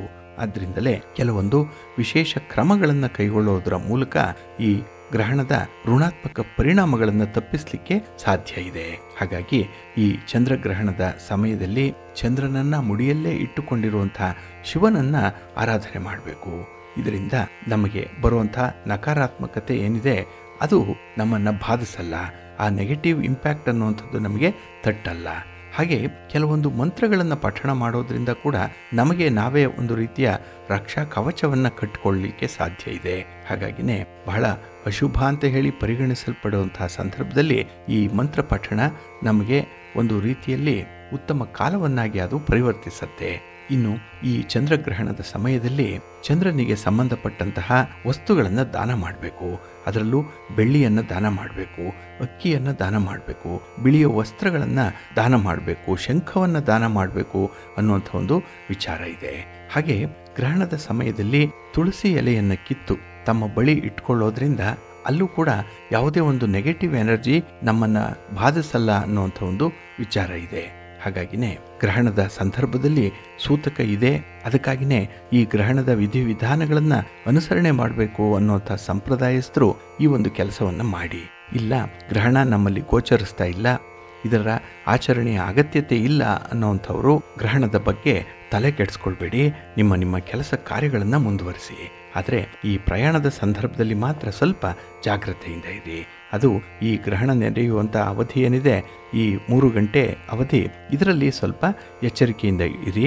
ಯಾವುದೇ ಹಣಕಾಸಿನ ವ್ಯವಹಾರಗಳನ್ನು ಮಾಡುವಂಥದ್ದು ಅಥವಾ ಯಾವುದೇ ಶುಭ ಕಾರ್ಯಗಳನ್ನು ಮಾಡುವಂಥದ್ದನ್ನು ಮಾತ್ರ ಮಾಡಬೇಡಿ. ಹಾಗಾಗಿ ಈ ದಿನ ಶುಭ ಕಾರ್ಯಕ್ಕೆ ಅಷ್ಟೊಂದು ಪ್ರಶಸ್ತ ಅಲ್ಲದೆ ಇರೋದ್ರಿಂದ ಅಂತಹ ಯಾವುದೇ ಕೆಲಸ ಕಾರ್ಯಗಳಿದ್ರೂ ಕೂಡ ಅದನ್ನು ಮುಂದಕ್ಕೆ ಹಾಕಿ. ಹಾಗೆ ಈ ದೈನಂದಿನ ಕೆಲಸ ಕಾರ್ಯಗಳನ್ನು ನೀವು ಎಂದಿನಂತೆ ಮುಂದುವರಿಸಿ. ನಿಮ್ಮ ಮನೆ ದೇವರ ಅನುಗ್ರಹ ಇರುತ್ತೆ. ಹಾಗೆ ಸೂರ್ಯ ಚಂದ್ರರ ಅನುಗ್ರಹ ಕೂಡ ತಮ್ಮ ಮೇಲಿರುತ್ತೆ. ಈ ಗ್ರಹಣದ ಯಾವುದೇ ರೀತಿಯ ದುಷ್ಪರಿಣಾಮಗಳು ನಿಮ್ಮನ್ನ ಬಾಧಿಸದೇ ಇರಲಿ, ನಿಮ್ಮನ್ನ ತಟ್ಟದೇ ಇರಲಿ ಅಂತ ಹೇಳಿ ಭಗವಂತನನ್ನ ಪ್ರಾರ್ಥನೆ ಮಾಡೋಣ. ಪ್ರೀತಿಯ ಬಂಧುಗಳೇ, ಇನ್ನು ಮುಂದೆ 12 ರಾಶಿಯವರ ಗೋಚಾರ ಫಲಗಳು ಈ ಗ್ರಹಣದ ದಿನದಂದು ಹೇಗಿರುತ್ತೆ ಅನ್ನುವಂಥ ವಿಚಾರವನ್ನು ತಿಳ್ಕೊಳ್ಳೋಣ. ಮೊದಲಿಗೆ ಮೇಷರಾಶಿ. ಮೇಷರಾಶಿಯವರಿಗೆ ಈ ದಿನ ಚಂದ್ರ 6ರ ಸ್ಥಾನದಲ್ಲಿದ್ದಾನೆ. ಹಾಗಾಗಿ ಷಷ್ಠದಲ್ಲಿ ಚಂದ್ರಗ್ರಹಣ ನಡೀತಾ ಇರುವಂಥ ಸಂದರ್ಭ. ಇಲ್ಲಿ 6ನೇ ಮನೆ ಶತ್ರುಸ್ಥಾನ, ಇದು ರೋಗಸ್ಥಾನ ಇದು. ಹಾಗಾಗಿ ಈ ದಿನದ ವಿದ್ಯಮಾನಗಳಲ್ಲಿ ನಿಮಗೆ ಎದುರಾಗುವಂತಹ ಸಮಸ್ಯೆಗಳೇನಿದೆ ಅದನ್ನು ಪರಿಹಾರ ಮಾಡಿಕೊಳ್ತೀರಿ. ಹಾಗೆ ಕೆಲಸ ಕಾರ್ಯಗಳಿಗೆ ಅಡ್ಡಿಪಡಿಸ್ತಾ ಇದ್ದಂಥವರು ಕೂಡ ಈ ದಿನ ನಿಮ್ಮಿಂದ ದೂರ ಇರ್ತಾರೆ. ಹಾಗಾಗಿನೇ ನಿಮ್ಮ ಕೆಲಸ ಕಾರ್ಯಗಳು ತುಂಬ ಸುಗಮವಾಗುತ್ತೆ. ಆದರೆ ಈ ದಿನದಲ್ಲಿ ನಿಮಗೆ ಸ್ವಲ್ಪ ಮಾನಸಿಕ ಒತ್ತಡ ಕೂಡ ಇರ್ಬೋದು. ಹಾಗೆ ನಿಮ್ಮ ಉದ್ಯೋಗಕ್ಕೆ ಸಂಬಂಧಪಟ್ಟಂತಹ ಒಂದು ನಿಟ್ಟಿನಲ್ಲಿ ಸಾಕಷ್ಟು ಸಮಸ್ಯೆಗಳನ್ನು ಎದುರಿಸಬೇಕಾಗಿ ಬರುತ್ತೆ. ಅದಕ್ಕಾಗಿಯೇ ಮೇಲಧಿಕಾರಿಗಳ ಬೆಂಬಲ ಇರುತ್ತೆ, ಗಣ್ಯರ ಸಹಕಾರ ಈ ದಿನ ಬಹಳ ಚೆನ್ನಾಗಿರುತ್ತೆ ನಿಮಗೆ. ಹಾಗೆ ಈ ಒಂದು ಸಂದರ್ಭದಲ್ಲಿ ನಿಮಗೆ ನಿಮ್ಮ ಆರೋಗ್ಯದ ಕಡೆ ಕೂಡ ಸ್ವಲ್ಪ ಗಮನ ಹರಿಸುವಂಥ ಅಗತ್ಯತೆ ಕೂಡ ಇದೆ. ಒಟ್ಟಾರೆ ಈ ದಿನದಲ್ಲಿ ನಿಮ್ಮ ಉದ್ಯೋಗ, ನಿಮ್ಮ ವ್ಯಾಪಾರ, ವ್ಯವಹಾರ, ವಹಿವಾಟು ಏನೇ ಇದ್ದರೂ ಅದರಿಂದ ಸ್ವಲ್ಪ ಮಟ್ಟಿನ ಸಮಾಧಾನವನ್ನು ಪಡ್ಕೊಳ್ಳುವಂಥ ಸಂದರ್ಭ. ಇನ್ನು ಈ ದಿನ ನಿಮ್ಮ ವಾಕ್ಚಾತುರ್ಯದಿಂದಲೇ ಕೆಲವೊಂದು ಸಮಸ್ಯೆಗಳನ್ನು ಬಗೆಹರಿಸ್ಕೊಳ್ಳುವಂಥದ್ದು ಕೂಡ ಇದೆ. ಹಾಗಾಗಿ ಈ ದಿನ ನಿಮಗೆ ಬಂಡವಾಳ ಇಲ್ಲ ಅಂದರೂ ಕೂಡ ಕೆಲಸಗಳು ಮುಂದುವರಿಯುತ್ತೆ. ಚಾಟಿ ಇಲ್ಲದೆ ಬುಗುರಿಯನ್ನು ತಿರುಗಿಸುವಂಥ ಒಂದು ಕಲೆಗಾರಿಕೆ ಈ ದಿನ ನಿಮಗೆ ಗೊತ್ತಿರುತ್ತೆ. ಹಾಗೆ ಈ ದಿನ ಆದಷ್ಟು ದೂರದ ಪ್ರಯಾಣವನ್ನು ಅವಾಯ್ಡ್ ಮಾಡಿ. ಇನ್ನು ಯಾವುದೇ ಸಂದರ್ಭದಲ್ಲೂ ಕೂಡ ಬೇರೆಯವರ ವಾಹನವನ್ನು ಓಡಿಸುವಂಥ ವಿಚಾರಗಳೇನಾದರೂ ಬಂದರೆ ಸ್ವಲ್ಪ ಎಚ್ಚರಿಕೆಯಿಂದ ಇರಿ. ಹಾಗೆ ಹಣಕಾಸಿನ ವ್ಯವಹಾರಗಳನ್ನು ಈ ದಿನ ಸ್ವಲ್ಪ ನಿರ್ಬಂಧಿಸಿಕೊಳ್ಳುವಂಥದ್ದು ತುಂಬ ಉತ್ತಮ. ಒಟ್ಟಾರೆ ಈ ದಿನದ ವಿದ್ಯಮಾನಗಳು ನಿಮಗೆ ಮನಸ್ಸಿಗೆ ಸಮಾಧಾನವನ್ನು ಕೂಡ ತರುತ್ತೆ. ಹಾಗೆ ಈ ದಿನ ನೀವು ಶಿವನನ್ನು ಆರಾಧನೆ ಮಾಡಿ, ಶಿವಸ್ತೋತ್ರವನ್ನು ಹೇಳ್ಕೊಳ್ಳಿ, ಮಹಾಮೃತ್ಯುಂಜಯ ಮಂತ್ರವನ್ನು ಜಪ ಮಾಡಿಕೊಳ್ಳಿ, ಒಳ್ಳೆಯದಾಗುತ್ತೆ. ನಿಮ್ಮ ಅದೃಷ್ಟದ ಬಣ್ಣ ಕೆಂಪು, ಅದೃಷ್ಟದ ದಿಕ್ಕು ಪೂರ್ವ ದಿಕ್ಕು, ಅದೃಷ್ಟ ಸಂಖ್ಯೆ 2. ವೃಷಭ ರಾಶಿ. ವೃಷಭ ರಾಶಿಯವರಿಗೆ ಈ ದಿನ ಪಂಚಮದಲ್ಲಿ ಚಂದ್ರ ಇದ್ದಾನೆ, ಪೂರ್ವ ಪುಣ್ಯ ಸ್ಥಾನ. ಹಾಗಾಗಿ ಈ ಪಂಚಮ ಸ್ಥಾನದಲ್ಲೇ ಚಂದ್ರಗ್ರಹಣ ನಡೀತಾ ಇರುವಂಥ ಸಂದರ್ಭ. ಇಲ್ಲಿ ಈ ದಿನದಲ್ಲಿ ನಿಮಗೆ ತೀವ್ರ ಸ್ಪರ್ಧೆಗಳು ಉಂಟಾಗುವಂಥದ್ದು ಇದೆ. ಅದರಲ್ಲೂ ಒಂದು ಪೈಪೋಟಿ, ಒಂದು ಕಾಂಪಿಟೇಷನ್ ಅನ್ನುವಂಥದ್ದು ತುಂಬ ಬಾಧಿಸುತ್ತೆ ನಿಮ್ಮನ್ನು. ಹಾಗೆ ಉದ್ಯೋಗ ಕ್ಷೇತ್ರದಲ್ಲಿ ನಿಮ್ಮ ಸಹೋದ್ಯೋಗಿಗಳು ಬಾಧಿಸ್ಬೋದು, ಅಥವಾ ವ್ಯಾಪಾರ ವ್ಯವಹಾರಗಳಲ್ಲೂ ಕೂಡ ನಿಮಗೆ ಈ ದಿನ ಒಂದು ಅನ್ಹೆಲ್ತಿ ಕಾಂಪಿಟೇಷನ್ ಅನ್ನುವಂಥದ್ದು ಬರುತ್ತೆ. ಇದರಿಂದ ಮಾನಸಿಕವಾಗಿ ತುಂಬ ಒತ್ತಡಗಳು ಉಂಟಾಗುವಂಥದ್ದು. ಇನ್ನು ಈ 5ನೇ ಮನೆ ಬುದ್ಧಿಸ್ಥಾನ, ಇದು ವಿದ್ಯೆಯನ್ನು ತಿಳಿಸುವಂಥದ್ದು. ಮಂತ್ರ ತಂತ್ರ ಇತ್ಯಾದಿಗಳನ್ನು ಮಾಡಲಿಕ್ಕೂ ಕೂಡ ಈ 5ನೇ ಮನೆಯ ಸಪೋರ್ಟ್ ಅನ್ನುವಂಥದ್ದು ಬೇಕಾಗತ್ತೆ. ಹಾಗಾಗಿನೇ ಈ ದಿನದಲ್ಲಿ ನೀವು ಕಲಿತಂತಹ ವಿದ್ಯೆಯನ್ನು ಸಮರ್ಪಕವಾಗಿ ಯಶಸ್ವಿಯಾಗಿ ಬಳಸ್ಕೊಳ್ಳಿ, ನಿಮ್ಮ ಅನುಭವವನ್ನು ಬಳಸ್ಕೊಳ್ಳಿ. ಹಾಗಾಗಿ ಬೇರೆಯವರ ಮಾತನ್ನು ಕೇಳೋದಕ್ಕಿಂತ ಈ ದಿನ ನಿಮಗೆ ಯಾವುದು ಸೂಕ್ತ ಅನ್ನುವಂಥದ್ದನ್ನು ನೀವೇ ನಿರ್ಧರಿಸ್ಕೊಳ್ಬೇಕಾಗತ್ತೆ. ಹಾಗೆ ಈ ದಿನ ಸ್ವಲ್ಪ ಮಾನಸಿಕ ಅಶಾಂತಿ ಇರುವಂಥದ್ದು. ನಿರ್ಧಾರಗಳನ್ನು ತೆಗೆದುಕೊಳ್ಳಲಾಗದೆ ಸ್ವಲ್ಪ ಒದ್ದಾಡುವಂಥ ಸಾಧ್ಯತೆಗಳು ಕೂಡ ಈ ದಿನ ಇದೆ. ಹಾಗೆ ಈ ದಿನ ಹಣಕಾಸಿನ ವಿಚಾರದಲ್ಲಿ ಬಹಳಷ್ಟು ನಷ್ಟವನ್ನು ಕೂಡ ಎದುರಿಸಬೇಕಾಗತ್ತೆ. ವಿವೇಚನೆ ಇಲ್ಲದೆ ಖರ್ಚು ಮಾಡುವಂಥದ್ದು. ದುಡಿಮೆ ಇದೆ, ಲಾಭ ಇದೆ, ಆದರೆ ಲಾಭಕ್ಕೆ 2ರಷ್ಟು ಖರ್ಚಾಗುವಂಥದ್ದು ಕೂಡ ಈ ದಿನ ಕಾಣಿಸ್ತಾ ಇದೆ. ಹಾಗಾಗಿ ಈ ದಿನ ನಿಮ್ಮ ಸಂಬಂಧಗಳಲ್ಲಿ ಒತ್ತಡಗಳನ್ನು ಆದಷ್ಟು ಕಡಿಮೆ ಮಾಡಿಕೊಳ್ಬೇಕು. ಇನ್ನು ಯಾವುದೇ ಒಂದು ಅಸಾಧ್ಯದ ಕೆಲಸವನ್ನು ಸಾಧನೆ ಮಾಡ್ತೀನಿ ಅಂತ ಹೇಳಿ ಹೋಗುವಂಥದ್ದಲ್ಲ, ಸ್ವಲ್ಪ ಅಡ್ವೆಂಚರಸ್ ಆಗಿ ಇಂಥದ್ದನ್ನು ಅವಾಯ್ಡ್ ಮಾಡಬೇಕಾಗತ್ತೆ. ಹಾಗೆ ಈ ದಿನ ನಿಮ್ಮ ಪ್ರತಿಭೆ, ನಿಮ್ಮ ವಿವೇಚನೆ, ವಿವೇಕ ಇದನ್ನು 4 ಜನ ಗುರುತಿಸುವಂಥ ಒಂದು ಕೆಲಸವನ್ನು ಮಾಡಿ ಒಳ್ಳೆಯದಾಗತ್ತೆ. ನಿಮ್ಮ ಮನೆ ದೇವರನ್ನು ಸ್ಮರಣೆ ಮಾಡ್ತಾ ಇರಿ. ಹಾಗೆ ಭಕ್ತಿಯಿಂದ ಈ ದಿನ ನೀವು ನವಗ್ರಹ ಸ್ತೋತ್ರವನ್ನು ಹೇಳ್ಕೊಳ್ಳಿ. ನವಗ್ರಹ ಪೀಡಾ ಪರಿಹಾರ ಸ್ತೋತ್ರವನ್ನು ಹೇಳ್ತಾ ಇರಿ. ಆಂಜನೇಯನ ದರ್ಶನ ಮಾಡಿ ಒಳ್ಳೆಯದಾಗುತ್ತೆ. ನಿಮ್ಮ ಅದೃಷ್ಟದ ಬಣ್ಣ ಬಿಳುಪು, ಅದೃಷ್ಟದ ದಿಕ್ಕು ಪೂರ್ವ ದಿಕ್ಕು, ಅದೃಷ್ಟ ಸಂಖ್ಯೆ 2. ಮಿಥುನ ರಾಶಿ. ಮಿಥುನ ರಾಶಿಯವರಿಗೆ ಈ ದಿನದಲ್ಲಿ ಚಂದ್ರಗ್ರಹಣದ ಸಂದರ್ಭದಲ್ಲಿ ಸ್ವಲ್ಪ ಮಾನಸಿಕ ಸ್ಥಿತಿಯಲ್ಲಿ ಏರುಪೇರಾಗುವಂಥ ಸಾಧ್ಯತೆ ಇದೆ. ಹಾಗಾಗಿನೇ ಈ ಗ್ರಹಣದ ಅವಧಿಯಲ್ಲಿ ಸಾಕಷ್ಟು ಕಾಳಜಿಯನ್ನು ನೀವು ವಹಿಸಬೇಕಾಗತ್ತೆ. ಹಾಗೆ ಈ ದಿನದಲ್ಲಿ ಪೂರ್ವಾರ್ಧ ಏನಿದೆ ಅದು ಸ್ವಲ್ಪ ಕ್ಲಿಷ್ಟಕರವಾಗಿರುತ್ತೆ. ಸಮಸ್ಯೆಗಳು ಜಾಸ್ತಿ ಇರುತ್ತೆ. ತೀರ್ಮಾನಗಳನ್ನು ತೆಗೆದುಕೊಳ್ಳಿಕ್ಕೆ ಮನಸ್ಸಾಗಲ್ಲ. ಹಾಗಾಗಿನೇ ಮನಕಾರಕನಾದಂಥ ಚಂದ್ರನಿಗೆ ಗ್ರಹಣ ಹಿಡಿದಾಗ ನಿಮ್ಮ ಮನಸ್ಥಿತಿ ಕೂಡ ಈ ದಿನ ಸ್ವಲ್ಪ ಕತ್ತಲೆಯಲ್ಲೇ ಇರುವಂಥದ್ದು. ಮನಸ್ಸಿಗೂ ಕೂಡ ಒಂದು ಗ್ರಹಣ ಇರುತ್ತೆ. ಹಾಗೆ ಈ ಮನಸ್ಸಿನ ಮೇಲೆ ಹೆಚ್ಚು ಒತ್ತಡಗಳು ಬೀಳುವಂಥ ಸಾಧ್ಯತೆ ಇದೆ.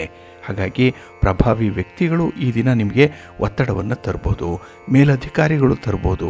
ಸರ್ಕಾರದ ಕಾನೂನುಗಳು ನಿಮಗೆ ಒತ್ತಡವನ್ನು ಉಂಟು ಮಾಡ್ಬೋದು. ಹಾಗೆ ಈ ದಿನದಲ್ಲಿ ಮನೆಯಲ್ಲೂ ಕೂಡ ಒತ್ತಡದ ಪರಿಸ್ಥಿತಿ ಇರುತ್ತೆ. ಈ ಗೋಜಲಾಗಿರುವಂತಹ ಸಂದರ್ಭದಲ್ಲಿ ಏನು ಮಾಡಬೇಕು ಅನ್ನೋಂಥದ್ರ ವಿಚಾರ ನಿಮಗೆ ಹೊಳೆಯಲ್ಲ ಈ ದಿನ. ಹಾಗೆ ಈ ದಿನ ನಿಮ್ಮ ಯೋಗ್ಯತೆಗೆ, ನಿಮ್ಮ ಸಾಮರ್ಥ್ಯಕ್ಕೆ ಅನುಗುಣವಾದಂತಹ ಕೆಲಸ ಕಾರ್ಯಗಳು ಸಿಕ್ಕಲ್ಲ. ಹಾಗಾಗಿ ಕಷ್ಟಪಟ್ಟಾದರೂ ಕೂಡ ಕೆಲಸವನ್ನು ಮಾಡಬೇಕು ಅನ್ನುವಂಥದ್ದು ಇದೆ. ಜೊತೆಗೆ ವಿವಾದಗಳು ಈ ದಿನ ನಿಮ್ಮನ್ನು ಸುತ್ತಿಕೊಳ್ಳುವಂಥದ್ದು ಕೂಡ ಇದೆ. ಅದರಿಂದಲೇ ಆದಷ್ಟು ವಿವಾದಗಳಿಂದ ದೂರ ಇರುವಂಥದ್ದು. ಯಾವುದೇ ಚರ್ಚೆ, ವಾದ, ಪ್ರತಿವಾದ ಇತ್ಯಾದಿಗಳನ್ನು ಈ ದಿನ ಮಾಡಲಿಕ್ಕೆ ಹೋಗಬೇಡಿ. ಇನ್ನು ಸಾಮಾಜಿಕ ವಲಯದಲ್ಲಿ ನಿಮಗೆ ಹೆಚ್ಚಿನ ಗೌರವ, ಮಾನ್ಯತೆಯನ್ನು ತಂದುಕೊಡುವಂಥ ಒಂದು ಕೆಲಸ ನಿಮ್ಮಿಂದ ಆಗುವಂಥದ್ದು ಕೂಡ ಇದೆ. ಒಟ್ಟಾರೆ ಈ ದಿನ ಮನಸ್ಸಿಗೆ ಶಾಂತಿ, ಸಮಾಧಾನವನ್ನು ಕಾಪಾಡಿಕೊಳ್ಳುವಂಥದ್ದು. ಹಾಗೆ ಒಪ್ಪಿಗೆ ಇಲ್ಲದೇ ಇದ್ದರೂ ಮಾಡಬೇಕಾದಂಥ ಕೆಲಸ ಕಾರ್ಯಗಳ ಬಗ್ಗೆ ಸ್ವಲ್ಪ ಸಹನೆ ಇರಲಿ, ಹೊಂದಾಣಿಕೆ ಇರಲಿ. ನಿಮ್ಮ ಮನೆಯ ದೇವರನ್ನು ಸ್ಮರಣೆ ಮಾಡ್ತಾ ಇರಿ. ಹಾಗೆ ಈ ದಿನ ಭಕ್ತಿಯಿಂದ ನೀವು ದಶರಥ ಕೃತ ಶನಿ ಸ್ತೋತ್ರವನ್ನು ಹೇಳ್ಕೊಳ್ಳುವಂಥದ್ದು, ನವಗ್ರಹಗಳನ್ನು ಈ ದಿನ ದರ್ಶನ ಮಾಡುವಂಥದ್ದು ಉತ್ತಮ. ನಿಮ್ಮ ಇಷ್ಟ ದೇವರನ್ನು ಆರಾಧನೆ ಮಾಡಿ. ಹಾಗೆ ಈ ದಿನ ನಿಮ್ಮ ಅದೃಷ್ಟದ ಬಣ್ಣ ನೇರಳೆ, ಅದೃಷ್ಟದ ದಿಕ್ಕು ಈಶಾನ್ಯ ದಿಕ್ಕು, ಅದೃಷ್ಟ ಸಂಖ್ಯೆ 3. ಕರ್ಕಾಟಕ ರಾಶಿ. ಕರ್ಕಾಟಕ ರಾಶಿಯವರಿಗೆ ಈ ದಿನ ನಿಮ್ಮ ರಾಶಿಯ ಅಧಿಪತಿಯಾದಂಥ ಚಂದ್ರನೇ ಗ್ರಹಣಕ್ಕೆ ಒಳಗಾಗಿರುವಂಥವನು. ಹಾಗಾಗಿ ಗ್ರಹಣ ಹಿಡಿದಾಗ ಆ ನಿಜ ಸ್ವರೂಪವನ್ನಾಗಲಿ, ನಿಜ ಶಕ್ತಿಯನ್ನಾಗಲಿ ತೋರಿಸಲಿಕ್ಕೆ ಸಾಧ್ಯ ಆಗಲ್ಲ. ಏನೋ ಒಂದು ಮರೆಮಾಚಿಬಿಟ್ಟಿರುತ್ತೆ. ಹಾಗಾಗಿನೇ ಈ ದಿನ ನೀವು ಎಷ್ಟೇ ಪ್ರಯತ್ನ ಪಟ್ಟರೂ ಕೂಡ ನಿಮ್ಮ ಒಂದು ಕೆಲಸ ಕಾರ್ಯಗಳಲ್ಲಿ ನೀವು ಹಾಕಿರುವಂಥ ಒಂದು ಎಫರ್ಟನ್ನು ತೋರಿಸಲಿಕ್ಕೆ ಸಾಧ್ಯ ಆಗಲ್ಲ. ಹಾಗಾಗಿ ಎಲ್ಲರೂ ಕೂಡ ನಿಮ್ಮನ್ನು ಕೇವಲವಾಗಿ ನೋಡುವಂಥ ಸಾಧ್ಯತೆಗಳು ಕೂಡ ಇರುತ್ತೆ. ಇನ್ನು ಈ ದಿನದ ವಿದ್ಯಮಾನಗಳು ಮನೆಯಲ್ಲಿ ಸ್ವಲ್ಪ ಮನಸ್ತಾಪಗಳನ್ನು ತರುವಂಥದ್ದು ಇರುತ್ತೆ. ಹಾಗೆ ಈ ದಿನ ಮಾನಸಿಕ ಅಶಾಂತಿಯನ್ನು ಎದುರಿಸಬೇಕಾಗತ್ತೆ. ನೀವು ಯಾವುದೋ ಒಂದು ಸಣ್ಣ ಪುಟ್ಟ ಕಾರಣಕ್ಕೂ ಕೂಡ ಈ ದಿನ ಜಗಳಗಳಾಗುವಂಥದ್ದು ಅಥವಾ ನಿಮ್ಮ ಮನಸ್ಸಿಗೆ ಒಂದು ಕಿರಿಕಿರಿ ಉಂಟಾಗುವಂಥದ್ದು ಇರುತ್ತೆ. ಇನ್ನು ಹಿಡಿದ ಕೆಲಸ ಸಕಾಲಕ್ಕೆ ಪೂರ್ಣ ಆಗಲ್ಲ. ಇದು ಕೂಡ ನಿಮಗೆ ಒಂದು ರೀತಿಯ ನಿರಾಸೆಯನ್ನು ತರಿಸುತ್ತೆ. ಹಾಗೆ ಹಣಕಾಸಿಗೆ ಸಂಬಂಧಪಟ್ಟಂತಹ ವಿಚಾರಗಳಲ್ಲೂ ಕೂಡ ಬಹಳ ಎಚ್ಚರಿಕೆಯಿಂದ ಈ ಸಮಯದಲ್ಲಿ ನೀವು ಇರಬೇಕಾಗತ್ತೆ. ಹಾಗೆ ಈ ದಿನ ನಿಮಗೆ ಗ್ರಹ ಸ್ಥಾನಗಳು ಅಷ್ಟೊಂದು ಅನುಕೂಲಕರವಾಗಿ ಇಲ್ಲ.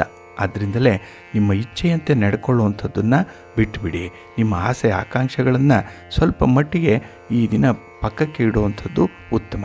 ಏಕೆಂದರೆ ನಿಮ್ಮ ಆಸೆಗಳನ್ನು ಹಾಗೆ ನಿಮ್ಮ ಬಯಕೆಗಳನ್ನು ಈಡೇರಿಸ್ಕೊಳ್ಳಿಕ್ಕೆ ಶತ ಪ್ರಯತ್ನವನ್ನೂ ಮಾಡ್ತೀರಿ. ಆದರೆ ಈ ದಿನ ಅದು ಫುಲ್ಫಿಲ್ ಆಗಲ್ಲ. ಹಾಗಾಗಿನೇ ಮನಸ್ಸಿಗೆ ತೀವ್ರ ನಿರಾಸೆ ಉಂಟಾಗುತ್ತೆ.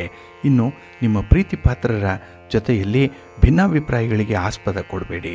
ಆದಷ್ಟು ನೀವು ಈ ದಿನ ನೇರ ಮಾತುಕತೆ ನಡೆಸುವಂಥ ಒಂದು ಪ್ರಸ್ತಾವನೆಗಳನ್ನು ಮಾತ್ರ ಅಂಗೀಕರಿಸುವಂಥದ್ದು ಉತ್ತಮ. ನಿಮ್ಮ ಇಷ್ಟ ದೇವರನ್ನು ಆರಾಧನೆ ಮಾಡ್ತಾಯಿರಿ. ಹಾಗೆ ಶಿವಸ್ತೋತ್ರವನ್ನು ಹೇಳ್ಕೊಳ್ಳಿ. ಶಿವನ ಪರಿವಾರ ದೇವತೆಗಳನ್ನು ಪ್ರಾರ್ಥನೆ ಮಾಡ್ತಾಯಿರಿ. ಒಳ್ಳೆಯದಾಗುತ್ತೆ. ನಿಮ್ಮ ಅದೃಷ್ಟದ ಬಣ್ಣ ಬಿಳುಪು, ಅದೃಷ್ಟದ ದಿಕ್ಕು ಪೂರ್ವ ದಿಕ್ಕು, ಅದೃಷ್ಟ ಸಂಖ್ಯೆ 1. ಸಿಂಹರಾಶಿ. ಸಿಂಹರಾಶಿಯವರಿಗೆ ಈ ದಿನ ಮಿಶ್ರ ಫಲಗಳಿರುವಂಥ ದಿನ. ಅದರಲ್ಲೂ ಈ ಚಂದ್ರಗ್ರಹಣ ಉತ್ತರ ಫಲ್ಗುಣಿ ನಕ್ಷತ್ರಕ್ಕೆ ಆವರಿಸ್ಕೊಂಡಿರುವಂಥದ್ದು. ಹಾಗಾಗಿನೇ ಈ ದಿನದ ವಿದ್ಯಮಾನಗಳಲ್ಲಿ ನಿಮಗೆ ಮಂಕು ಕವಿದಂಥ ಒಂದು ವಾತಾವರಣ ಇರುತ್ತೆ. ಎಷ್ಟೋ ಬುದ್ಧಿ ಇದೆ, ಎಷ್ಟೋ ಸಾಮರ್ಥ್ಯ ಇದೆ, ಎಷ್ಟೋ ಅನುಭವ ಇದೆ. ಆದರೂ ಕೂಡ ಈ ದಿನ ಸಾಕಷ್ಟು ಎಡವುವಂಥ ಸಾಧ್ಯತೆ ಕೂಡ ಇರುತ್ತೆ. ಹಣಕಾಸಿನ ವಿಚಾರದಲ್ಲಿ ದುಡುಕಿನ ನಿರ್ಧಾರಗಳನ್ನು ಕೈಗೊಳ್ತೀರಿ. ಸಂಬಂಧಗಳ ವಿಚಾರದಲ್ಲಿ ಈ ದಿನ ಭಿನ್ನಾಭಿಪ್ರಾಯಗಳು ಮೂಡುವಂಥ ಮಾತುಗಳನ್ನು ಆಡ್ತೀರಿ. ದೂರದೃಷ್ಟಿ ಇಲ್ಲದೆ ನೀವು ತೆಗೆದುಕೊಳ್ಳುವಂಥ ತೀರ್ಮಾನ, ಹಾಕುವಂಥ ಬಂಡವಾಳ ಇದು ಕೂಡ ಸಾರ್ಥಕ್ಯವನ್ನು ಪಡ್ಕೊಳ್ಳಲ್ಲ.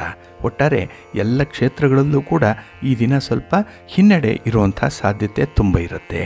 ಹಾಗೆ ಈ ದಿನ ನಿಮ್ಮ ಇಚ್ಛೆ ನೆರವೇರುವಂಥ ಒಂದು ಸಂದರ್ಭದಲ್ಲಿ ನೀವಾಗಿ ಮಾಡಿಕೊಳ್ಳುವಂಥ ಒಂದು ದೊಡ್ಡ ತಪ್ಪು ಅದನ್ನು ನಿಮ್ಮ ಕೈ ತಪ್ಪಿಸ್ಬಿಡತ್ತೆ. ಹಾಗಾಗಿನೇ ನೋಡ್ತಾನೆ ಈ ದಿನ ನಷ್ಟಗಳು ಉಂಟಾಗುವಂಥದ್ದು, ಹಾಗೆ ಕೆಲವು ವಿಚಾರಗಳು ನಿಮ್ಮ ಕೈ ಜಾರಿ ಮುಂದೆ ಹೋಗುವಂಥದ್ದು ಕೂಡ ಈ ದಿನ ನಿಮ್ಮ ಗಮನಕ್ಕೆ ಬರುತ್ತೆ. ಹಾಗಾಗಿ ತುಂಬ ಅಸಹಾಯಕವಾದಂಥ ಒಂದು ಸ್ಥಿತಿಯಲ್ಲಿ ಇರ್ತೀರಿ. ಇನ್ನು ಈ ದಿನ ಕುಟುಂಬ ಜೀವನಕ್ಕೆ ಸಂಬಂಧಪಟ್ಟಂತೆ ಕೆಲವು ಸಮಸ್ಯೆಗಳನ್ನು ಎದುರಿಸಬೇಕಾಗತ್ತೆ. ಈ ಅವಧಿಯಲ್ಲಿ ಹಳೆಯ ವಿವಾದಗಳು ಮತ್ತೆ ನಿಮ್ಮನ್ನು ಕಾಡುವಂಥ ಸಂದರ್ಭ ಎದುರಾಗಬಹುದು. ಹಾಗಾಗಿನೇ ಈ ದಿನ ಮಾನಸಿಕವಾಗಿ ಎಲ್ಲೋ ಒಂದು ಕಡೆ ನೆಮ್ಮದಿ ಇದೆ ಅಂತ ಹೇಳಿದ್ರೆ ಮತ್ತೆ ಆ ನೆಮ್ಮದಿಯನ್ನು ಭಂಗಪಡಿಸುವಂಥ ಪ್ರಯತ್ನಗಳು ನಡೀತಾನೆ ಇರುತ್ತೆ. ತೆರೆ ಮರೆಯಲ್ಲಿ ನಿಮ್ಮ ವಿರುದ್ಧವಾಗಿ ಪಿತೂರಿಗಳು ಕೂಡ ನಡೆಯುತ್ತೆ. ಹಿತಶತ್ರುಗಳ ಕಾಟ ಈ ದಿನ ನಿಮಗೆ ಜಾಸ್ತಿ ಇರುತ್ತೆ. ಹಾಗೆ ಈ ದಿನ ನಿಮ್ಮ ಮಾನಸಿಕ ಆರೋಗ್ಯ, ದೈಹಿಕ ಆರೋಗ್ಯ ಬಹಳ ಮುಖ್ಯ. ಇದರ ಕಡೆ ಸ್ವಲ್ಪ ಗಮನ ಕೊಡಬೇಕಾಗತ್ತೆ. ಹಾಗಾಗಿ ಕೆಲಸ ಕಾರ್ಯಗಳನ್ನು ಶ್ರದ್ಧೆಯಿಂದ ಮಾಡಿ, ಎಷ್ಟು ಸಾಧ್ಯವೋ ಅಷ್ಟೇ ಕೆಲಸಗಳನ್ನು ಮಾಡಿ. ಒಂದು ಕೆಲಸ ಆರಂಭ ಮಾಡಿದ್ರೆ ಅದನ್ನು ಮುಗಿಸುವಂಥ ಒಂದು ಪ್ರಯತ್ನದಲ್ಲೇ ಮುಂದುವರಿಸಬೇಕಾಗತ್ತೆ. ನಿಮ್ಮ ಇಷ್ಟ ದೇವರನ್ನು ಆರಾಧನೆ ಮಾಡಿಕೊಳ್ಳಿ, ಗಣಪತಿಯ ಸ್ತೋತ್ರವನ್ನು ಹೇಳ್ಕೊಳ್ಳಿ, ಶಿವನ ಪರಿವಾರ ದೇವತೆಗಳನ್ನು ಪ್ರಾರ್ಥನೆ ಮಾಡ್ತಾಯಿರಿ. ಒಳ್ಳೆಯದಾಗತ್ತೆ. ನಿಮ್ಮ ಅದೃಷ್ಟದ ಬಣ್ಣ ಕೆಂಪು, ಅದೃಷ್ಟದ ದಿಕ್ಕು ಪೂರ್ವ ದಿಕ್ಕು, ಅದೃಷ್ಟ ಸಂಖ್ಯೆ 1. ಕನ್ಯಾ ರಾಶಿ. ಕನ್ಯಾ ರಾಶಿಯವರಿಗೆ ಈ ದಿನ ಚಂದ್ರ ಬೆಳಗಿನ ಅವಧಿಯಲ್ಲಿ ಸಿಂಹರಾಶಿಯಲ್ಲಿ, ನಂತರದ ಅವಧಿಯಲ್ಲಿ ಕನ್ಯಾ ರಾಶಿ ನಿಮ್ಮ ರಾಶಿಗೆ ಪ್ರವೇಶ ಮಾಡ್ತಾ ಇದ್ದಾನೆ. ಅದರಲ್ಲೂ ಈ ಉತ್ತರ ಫಲ್ಗುಣಿ ನಕ್ಷತ್ರಕ್ಕೆ ಒಂದು ಈ ಗ್ರಹಣದ ಛಾಯೆ ಆವರಿಸ್ಕೊಂಡಿರುವಂಥದ್ದು. ಹಾಗಾಗಿನೇ ಈ ದಿನದ ಬೆಳಗಿನ ಅವಧಿಯ ವಿದ್ಯಮಾನಗಳಿದೆ, ಅದು ನಿಮಗೆ ತುಂಬ ಜವಾಬ್ದಾರಿಯುತವಾಗಿರುತ್ತೆ, ತುಂಬ ಒತ್ತಡವನ್ನು ತರುವಂಥದ್ದಾಗುತ್ತೆ. ಹಾಗೆ ನಿಮ್ಮ ಮರ್ಯಾದೆಯನ್ನು, ಕುಟುಂಬದ ಒಂದು ಗೌರವವನ್ನು ಉಳಿಸ್ಕೊಳ್ಳುವಂಥ ಒಂದು ಪ್ರಶ್ನೆ ಕೂಡ ಅದರಲ್ಲಿ ಅಡಗಿರುತ್ತೆ. ಹಾಗಾಗಿನೇ ನಿಮಗೆ ಒಪ್ಪಿಗೆ ಇಲ್ಲದಿದ್ದರೂ ಕೂಡ ಒಂದು ಶಾಂತಿ ಸಮಾಧಾನಕ್ಕಾಗಿ ಕೆಲವೊಂದು ಕೆಲಸಗಳನ್ನು ಮಾಡಬೇಕಾಗತ್ತೆ. ಒತ್ತಾಯಕ್ಕೆ ಮಣಿತೀರಿ, ದಾಕ್ಷಿಣ್ಯಕ್ಕೆ ಬಲಿಯಾಗ್ತೀರಿ ಈ ದಿನದಲ್ಲಿ. ಹಾಗೆ ಈ ದಿನ ಪ್ರಮುಖ ಯೋಜನೆಗಳು ಯಾವುದೂ ಕೂಡ ಕಾರ್ಯಗತವಾಗಲ್ಲ. ಎಲ್ಲೋ ಒಂದು ಕಡೆ ಕೆಲಸಕ್ಕೆ ಹೊರಟಾಗ ಅದರಲ್ಲಿ ಒಂದು ಪೂರ್ವ ಸಿದ್ಧತೆಯ ಕೊರತೆ ಇರುತ್ತೆ. ಕೆಲವರ ಬೆಂಬಲ ನಿಮಗೆ ಸಕಾಲಕ್ಕೆ ಸಿಕ್ಕಲ್ಲ. ಹಾಗಾಗಿನೇ ಕೆಲಸಗಳು ಅಪೂರ್ಣ ಆಗುವಂಥ ಸಂಭವ ಜಾಸ್ತಿ ಇದೆ. ಇನ್ನು ಈ ದಿನ ನಿಮ್ಮ ವಿರೋಧಿಗಳನ್ನು ತಣ್ಣಗಾಗಿಸುವಂಥ ಒಂದು ಪ್ರಯತ್ನ ಏನಿದೆ ಅದರಲ್ಲಿ ತುಂಬ ಯಶಸ್ವಿಯಾಗ್ತೀರಿ. ಆದರೆ ಮನೆಯಲ್ಲಿ ಮಾತ್ರ ಈ ದಿನ ನಿಮ್ಮ ವಿರೋಧಿಗಳೇ ಜಾಸ್ತಿ ಇರ್ತಾರೆ. ನಿಮ್ಮ ಯಾವುದೇ ಕೆಲಸದಲ್ಲೂ ಕೂಡ ಅವರು ಈ ದೋಷವನ್ನು ಎಣಿಸುವಂಥದ್ದು, ತಪ್ಪನ್ನು ಹುಡುಕುವಂಥದ್ದು ಬಹಳ ಬೇಗ ಇರುತ್ತೆ. ಹಾಗಾಗಿನೇ ಈ ದಿನದ ವಿದ್ಯಮಾನಗಳು ನಿಮಗೆ ಅಷ್ಟೊಂದು ಸಂತೋಷವನ್ನು ತರಲ್ಲ. ಇನ್ನು ಈ ದಿನ ಯಾವುದೇ ಕೆಲಸವನ್ನು ಮಾಡಿದ್ರೂ ಕೂಡ ನೀವು ಯಶಸ್ಸನ್ನು ಪಡ್ಕೊಳ್ಳುವಂಥ ಒಂದು ಸಂಭವ ಜಾಸ್ತಿ ಇದೆ. ಆದರೆ ಬೇರೆಯವರನ್ನ ಅತಿಯಾಗಿ ನಂಬೋದರಿಂದ ಕೆಲವು ಕೆಲಸಗಳು ಹಾಳಾಗುವಂಥ ಸಾಧ್ಯತೆ ಇರುತ್ತೆ. ಜಾಗ್ರತೆ. ಇನ್ನು ನಿಮ್ಮ ಸಂಬಂಧಗಳಲ್ಲೂ ಕೂಡ ಈ ದಿನ ಒಂದು ಕಮ್ಯುನಿಕೇಷನ್ ಗ್ಯಾಪಿಂದ, ಈ ಸಂವಹನದ ಕೊರತೆಯಿಂದ ಸಮಸ್ಯೆಗಳನ್ನು ಮೈಮೇಲೆ ಹಾಕ್ಕೊಳ್ಳುವಂಥದ್ದು ಇದೆ. ಹಾಗಾಗಿನೇ ನೇರ ಮಾತುಕತೆ ನಡೆಸುವಂಥದ್ದು ತುಂಬ ಉತ್ತಮ. ಹಾಗೆ ಕೆಲವು ಕೆಲಸಗಳನ್ನು ಮಾಡುವಾಗ ಹಿರಿಯರ ಮಾರ್ಗದರ್ಶನವನ್ನು ಪಡ್ಕೊಂಡು ಮುಂದುವರಿರಿ, ಒಳ್ಳೆಯದಾಗುತ್ತೆ. ನಿಮ್ಮ ಮನೆ ದೇವರನ್ನು ಸ್ಮರಣೆ ಮಾಡ್ತಾಯಿರಿ. ಹಾಗೆ ಭಕ್ತಿಯಿಂದ ಈ ದಿನ ವಿಷ್ಣು ಸ್ತೋತ್ರವನ್ನು ಹೇಳ್ಕೊಳ್ಳಿ, ವಿಷ್ಣು ಸಹಸ್ರನಾಮ ಹೇಳ್ಕೊಳ್ಳಿ, ಒಳ್ಳೆಯದಾಗತ್ತೆ. ನಿಮ್ಮ ಅದೃಷ್ಟದ ಬಣ್ಣ ತಿಳಿ ಹಸಿರು, ಅದೃಷ್ಟದ ದಿಕ್ಕು ಈಶಾನ್ಯ ದಿಕ್ಕು, ಅದೃಷ್ಟ ಸಂಖ್ಯೆ 1. ತುಲಾರಾಶಿ. ತುಲಾರಾಶಿಯವರಿಗೆ ಈ ದಿನದ ಕೆಲಸ ಕಾರ್ಯಗಳಲ್ಲಿ ತುಂಬ ಆತ್ಮವಿಶ್ವಾಸ ಇದೆ. ಕೆಲಸಗಳನ್ನು ಈಗಲೇ ಮುಗಿಸಲೇಬೇಕು ಅನ್ನುವಂಥ ಒಂದು ತರಾತುರಿಯಲ್ಲಿ ಇರ್ತೀರಿ. ಅಷ್ಟರ ಮಟ್ಟಿಗೆ ನಿಮಗೆ ಒಂದು ಎನರ್ಜಿ ಇದೆ. ಹಾಗೆ ಈ ದಿನ ಹಿರಿಯರ ಒಂದು ಮಾರ್ಗದರ್ಶನದಲ್ಲಿ ನೀವು ಕೈಗೊಳ್ಳುವಂಥ ಕೆಲಸ ಕಾರ್ಯಗಳಲ್ಲಿ ಕಾರ್ಯಸಿದ್ಧಿ ಉಂಟಾಗುವಂಥದ್ದು ಕೂಡ ಇದೆ. ಇನ್ನು ಗ್ರಹಣ ನಡೆಯುವಂಥ ಸಂದರ್ಭ ಅದು ನಿಮಗೆ ಲಾಭ ಸ್ಥಾನದಲ್ಲೂ ಕೂಡ ನಡೆಯುತ್ತೆ, ವ್ಯಯಸ್ಥಾನದಲ್ಲೂ ಸ್ವಲ್ಪ ಈ ಛಾಯೆ ಇದ್ದೇ ಇರುವಂಥದ್ದು. ಹಾಗಾಗಿನೇ ಈ ದಿನ ಮನಃಶಾಂತಿಯಲ್ಲಿ ಸ್ವಲ್ಪ ದ್ವಂದ್ವತೆ ಇರುವಂಥದ್ದು. ಕೆಲವರನ್ನು ಭೇಟಿ ಮಾಡಿದ್ರೆ ತುಂಬ ಸಂತೋಷ, ಹಾಗೆ ಕೆಲವರನ್ನು ಭೇಟಿ ಮಾಡಿದ್ರೆ ನಿಮಗೆ ಒಂದು ರೀತಿಯ ನಕಾರಾತ್ಮಕವಾದಂತಹ ಪ್ರತಿಫಲ ಸಿಕ್ಕುವಂಥದ್ದು ಇರುತ್ತೆ. ಒಟ್ಟಾರೆ ಈ ದಿನ ಒಂದು ಅಪ್ಸ್ ಆ್ಯಂಡ್ ಡೌನ್ಸಿಂದ ಇರುವಂಥದ್ದು, ಏರುಪೇರುಗಳಿಂದ ಕೂಡಿರುವಂಥ ದಿನ ಇದು. ಹಾಗೆ ಮನೆಯ ಒಳಗೆ ನಿಮಗೆ ಶಾಂತಿ ಇದೆ, ಮನೆಯ ಹೊರಗೆ ಸ್ವಲ್ಪ ಅಶಾಂತಿ ಇದೆ. ಹಾಗೆ ನಿಮ್ಮ ವ್ಯಾಪಾರ ವ್ಯವಹಾರಗಳಲ್ಲಿ ನಿಮ್ಮ ಸ್ವಜನರಿಂದಲೇ, ನಿಮ್ಮವರಿಂದಲೇ ಈ ದಿನ ನಿಮಗೆ ತೊಂದರೆಗಳು ಉಂಟಾಗುವಂಥದ್ದು ಇದೆ. ಹಾಗೆ ನಿಮ್ಮ ರಹಸ್ಯವನ್ನು ಬಲ್ಲಂಥವರು ಈ ದಿನ ನಿಮ್ಮನ್ನು ಆಟ ಆಡಿಸ್ತಾರೆ, ನಿಮ್ಮ ಜುಟ್ಟು ಅವರ ಕೈಲಿರುತ್ತೆ. ಹಾಗಾಗಿನೇ ಈ ದಿನ ನಿಮ್ಮ ವಿರುದ್ಧವಾಗಿ ಒಂದು ಗಾಳಿ ಸುದ್ದಿ ಹಬ್ಬುವಂಥದ್ದು ಅಥವಾ ಯಾವುದೋ ಒಂದು ವಿವಾದಾತ್ಮಕವಾದಂಥ ಹೇಳಿಕೆಯಿಂದ ಈ ದಿನ ನಿಮ್ಮ ಒಂದು ಆತ್ಮವಿಶ್ವಾಸವನ್ನು ಕುಗ್ಗಿಸುವಂಥ ಕೆಲಸ ಕೂಡ ಆಗಿಬಿಡುತ್ತೆ. ಹಾಗಾಗಿನೇ ಈ ದಿನ ಆತ್ಮವಿಶ್ವಾಸವನ್ನು ಕಳ್ಕೊಳ್ಬೇಡಿ, ಪ್ರಯತ್ನವನ್ನು ಮುಂದುವರಿಸ್ತಾ ಇರಬೇಕಾಗತ್ತೆ. ಇನ್ನು ಈ ದಿನ ಖರ್ಚು ವೆಚ್ಚಗಳು ಹೆಚ್ಚಾಗುವಂಥದ್ದು ಇದೆ. ಅದರಲ್ಲೂ ಈ ಆರೋಗ್ಯದ ವಿಚಾರಕ್ಕಾಗಿ ಈ ದಿನ ವೆಚ್ಚ ಇದೆ, ಓಡಾಟ ಇರುತ್ತೆ.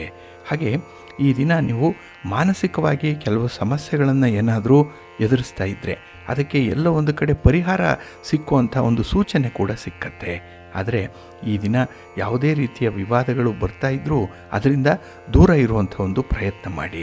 ಪ್ರಯತ್ನವೇ ಬಹಳ ಮುಖ್ಯ ನಿಮಗೆ. ಹಾಗಾಗಿ ಸುಮ್ಮನೆ ಕೈ ಕಟ್ಟಿ ಕೂತಿರಬೇಡಿ. ಏನಾದರೂ ಒಂದು ಕೆಲಸ ಮಾಡಿ, ಉದ್ಯೋಗ ಮಾಡಿ, ವ್ಯಾಪಾರ ಮಾಡಿ, ಅಥವಾ ಬರುವಂಥ ಸಮಸ್ಯೆಗಳನ್ನಾದರೂ ಎದುರಿಸುವಂಥ ಒಂದು ಸ್ಟ್ರಾಟಜಿಯನ್ನು ಕಂಡುಕೊಳ್ತಾ ಇರಿ. ನಿಮ್ಮ ಇಷ್ಟ ದೇವರನ್ನು ಆರಾಧನೆ ಮಾಡಿ, ನವಗ್ರಹ ಸ್ತೋತ್ರಗಳನ್ನು ಹೇಳ್ಕೊಳ್ಳಿ, ಒಳ್ಳೆಯದಾಗತ್ತೆ. ನಿಮ್ಮ ಅದೃಷ್ಟದ ಬಣ್ಣ ಬಿಳುಪು, ಅದೃಷ್ಟದ ದಿಕ್ಕು ಪೂರ್ವ ದಿಕ್ಕು, ಅದೃಷ್ಟ ಸಂಖ್ಯೆ 1. ವೃಶ್ಚಿಕ ರಾಶಿ. ವೃಶ್ಚಿಕ ರಾಶಿಯವರಿಗೆ ಈ ದಿನ ಮಿಶ್ರ ಫಲಗಳು ಇರುವಂಥದ್ದು. ಅದರಲ್ಲೂ ಈ ಗ್ರಹಣದ ಸಂದರ್ಭದಲ್ಲಿ ಮನಸ್ಸಿಗೆ ಏನೋ ಒಂದು ವೇದನೆ, ಏನೋ ಒಂದು ಚಿಂತೆ, ಏನೋ ಒಂದು ಕಳಕಳ, ಏನನ್ನೋ ಕಳ್ಕೊಂಡಂಥ ಒಂದು ಭಾವ ಕಾಡುವಂಥದ್ದು ಇರುತ್ತೆ.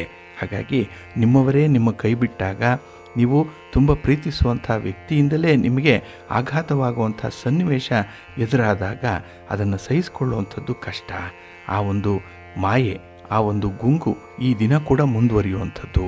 ಹಾಗೆ ಈ ದಿನ ನಿಮ್ಮ ವ್ಯಾಪಾರ ವ್ಯವಹಾರಗಳಲ್ಲಿ ಅನಿರೀಕ್ಷಿತ ಅಡ್ಡಿ ಆತಂಕಗಳು ಎದುರಾಗುವಂಥ ಸಾಧ್ಯತೆ ಇದೆ. ಹಾಗಾಗಿನೇ ಈ ದಿನ ನೀವು ಒಂದು ಪರ್ಯಾಯ ಕ್ರಮದ ಬಗ್ಗೆ ಯಾವಾಗಲೂ ಆಲೋಚನೆ ಮಾಡಬೇಕು. ಅಂದರೆ ಈ ಆಲ್ಟರ್ನೇಟ್ ವೇ ಅನ್ನುವಂಥದ್ದು ಏನಿದೆ ಅದು ಬಹಳ ಮುಖ್ಯವಾಗಿ ನಿಮಗೆ ಬೇಕಾಗುತ್ತೆ. ಒಂದು ಆಗಲಿಲ್ಲ ಅಂದರೆ ಇನ್ನೊಂದನ್ನು ಹೇಗೆ ಅನುಸರಣೆ ಮಾಡುವಂಥದ್ದು. ಒಂದು ಕೆಲಸಕ್ಕೆ ಒಂದೇ ದಾರಿ ಅಲ್ಲ, 10 ದಾರಿಗಳಿದೆ. ಹಾಗಾಗಿನೇ ಈ ದಿನ ಅಂಥ ಒಂದು ದಾರಿಯನ್ನು ನೀವು ಆವಿಷ್ಕರಿಸಿಕೊಳ್ಬೇಕಾಗತ್ತೆ. ಒಂದು ಕಂಡು ಹಿಡ್ಕೊಳ್ಳುವಂಥ ಒಂದು ಮನೋಭಾವ, ಒಂದು ಮನೋಬುದ್ಧಿ ಏನಿದೆ ಇದನ್ನು ಈ ದಿನ ನೀವು ಅಳವಡಿಸ್ಕೊಳ್ತೀರಿ. ಹಾಗೆ ಈ ದಿನದಲ್ಲಿ ನಿಮಗೆ ಸಕಾರಾತ್ಮಕವಾದಂಥ ಬದಲಾವಣೆಗಳನ್ನು ತರುವ ಎಲ್ಲ ಅವಕಾಶಗಳು ಕೂಡ ಇದೆ. ಆದರೆ ಸ್ವಲ್ಪ ವಿಲ್ ಪವರ್ ಬೇಕಷ್ಟೇ. ಹಾಗೆ ನಿಮ್ಮ ಮನೆ, ನಿಮ್ಮ ಆರೋಗ್ಯ ಇದಕ್ಕೆ ಸಂಬಂಧಪಟ್ಟಂತೆ ಸಾಕಷ್ಟು ಕಾಳಜಿಯನ್ನು ವಹಿಸಿಕೊಳ್ಳುವಂಥ ಅಗತ್ಯತೆ ಕೂಡ ಕಾಣಿಸ್ತಾ ಇದೆ. ಹಾಗಾಗಿ ಈ ದಿನದ ನಿಮ್ಮ ಕೆಲಸ ಕಾರ್ಯಗಳಲ್ಲಿ ತುಂಬ ಉತ್ಸಾಹವನ್ನು ನೀವು ಹೊಂದಬೇಕಾಗತ್ತೆ. ಹಾಗೆ ನಿಮಗೆ ಹೈಯೆಸ್ಟ್ ಕಾನ್ಸಂಟ್ರೇಷನ್ ಬೇಕಾಗಿರುವಂಥ ಕೆಲವು ಜವಾಬ್ದಾರಿಯುತ ಕೆಲಸ ಕಾರ್ಯಗಳು ಕೂಡ ಇದೆ. ವಿದ್ಯಾರ್ಥಿಗಳು ಕೂಡ ಇದನ್ನು ಗಮನಿಸಬೇಕಾಗತ್ತೆ. ಹಾಗೆ ಈ ದಿನದಲ್ಲಿ ನಿಮ್ಮ ಸ್ನೇಹಿತರ ಹಾಗೆ ಮನೆಯ ಸದಸ್ಯರ ಜೊತೆಯಲ್ಲಿ ಸೌಹಾರ್ದದಿಂದ ಇರಬೇಕಾದಂಥ ಒಂದು ಪರಿಸ್ಥಿತಿ ಕೂಡ ಬರುತ್ತೆ. ಹಾಗಾಗಿ ನಿಮಗೆ ಏನು ಬಂದಿದೆಯೋ ಬಂದಿಲ್ವೋ, ಏನು ಇದೆಯೋ ಇಲ್ವೋ, ಅನುಕೂಲ ಇದೆಯೋ ಅನಾನುಕೂಲ ಇದೆಯೋ, ಆದರೆ ಈ ದಿನದಲ್ಲಿ ಸ್ವಲ್ಪ ಹೊಂದಾಣಿಕೆಯಿಂದನೇ ಮುಂದುವರಿಬೇಕು. ಆಗ ಮಾತ್ರ ನಿಮಗೆ ಏನಾದರೂ ಸ್ವಲ್ಪ ಒಳಿತು ಸಾಧ್ಯ, ಸಂತೋಷ ಅನ್ನುವಂಥದ್ದು ನಿಮಗೆ ಲಭ್ಯವಾಗುತ್ತೆ. ನಿಮ್ಮ ಮನೆ ದೇವರನ್ನು ಸ್ಮರಣೆ ಮಾಡ್ತಾ ಇರಿ. ಹಾಗೆ ಭಕ್ತಿಯಿಂದ ಈ ದಿನ ನೀವು ಶ್ರೀರಾಮ ರಕ್ಷಾ ಸ್ತೋತ್ರವನ್ನು ಹೇಳ್ಕೊಳ್ಳಿ, ರಾಮನಾಮ ಜಪ ಮಾಡ್ತಾ ಇರಿ, ಒಳ್ಳೆಯದಾಗತ್ತೆ. ನಿಮ್ಮ ಅದೃಷ್ಟದ ಬಣ್ಣ ನೇರಳೆ, ಅದೃಷ್ಟದ ದಿಕ್ಕು ಈಶಾನ್ಯ ದಿಕ್ಕು, ಅದೃಷ್ಟ ಸಂಖ್ಯೆ 3. ಧನುರಾಶಿ. ಧನುರಾಶಿಯವರಿಗೆ ಈ ದಿನದ ಗ್ರಹಣದ ಪ್ರಭಾವದಲ್ಲಿ ಮಿಶ್ರ ಫಲಗಳು ಸಿಕ್ಕುವಂಥದ್ದು. ಏನೋ ನೋಡಿ, ಕೆಲಸ ಮಾಡುವಂಥ ಸಂದರ್ಭದಲ್ಲಿ ತುಂಬ ಉತ್ಸಾಹ ಇರುತ್ತೆ, ಲವಲವಿಕೆ ಇರುತ್ತೆ.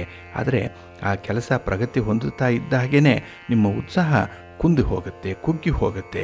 ಅದಕ್ಕೆ ಬೇರೆ ಬೇರೆ ಕಾರಣಗಳಿರ್ಬೋದು. ಆದರೆ ಅದಕ್ಕೆ ಕಾರಣ ಏನು ಅನ್ನೋಂಥದ್ದನ್ನು ಕಂಡುಹಿಡ್ಕೊಳ್ಳುವಂತಹ ಒಂದು ವ್ಯವಧಾನ ಕೂಡ ನಿಮ್ಮಲ್ಲಿಲ್ಲ.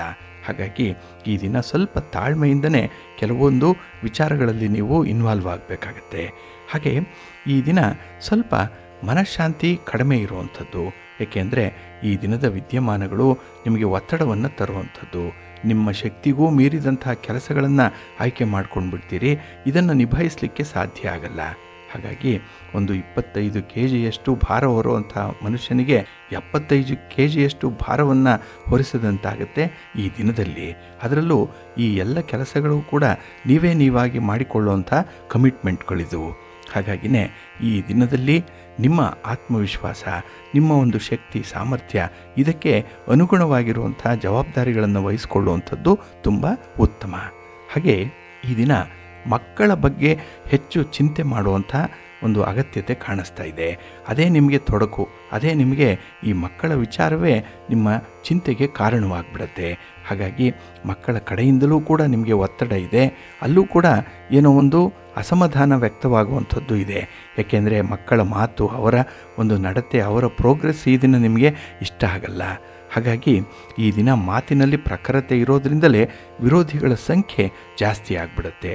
ಇದ್ದದ್ದನ್ನು ಇದ್ದ ಹಾಗೆ ಹೇಳಲಿಕ್ಕೆ ಹೋಗೇ ಈ ದಿನ ಕೆಲವೊಂದು ಸಮಸ್ಯೆಗಳನ್ನು ತಂದುಕೊಳ್ತೀರಿ. ಸ್ವಲ್ಪ ಜಾಗ್ರತೆ.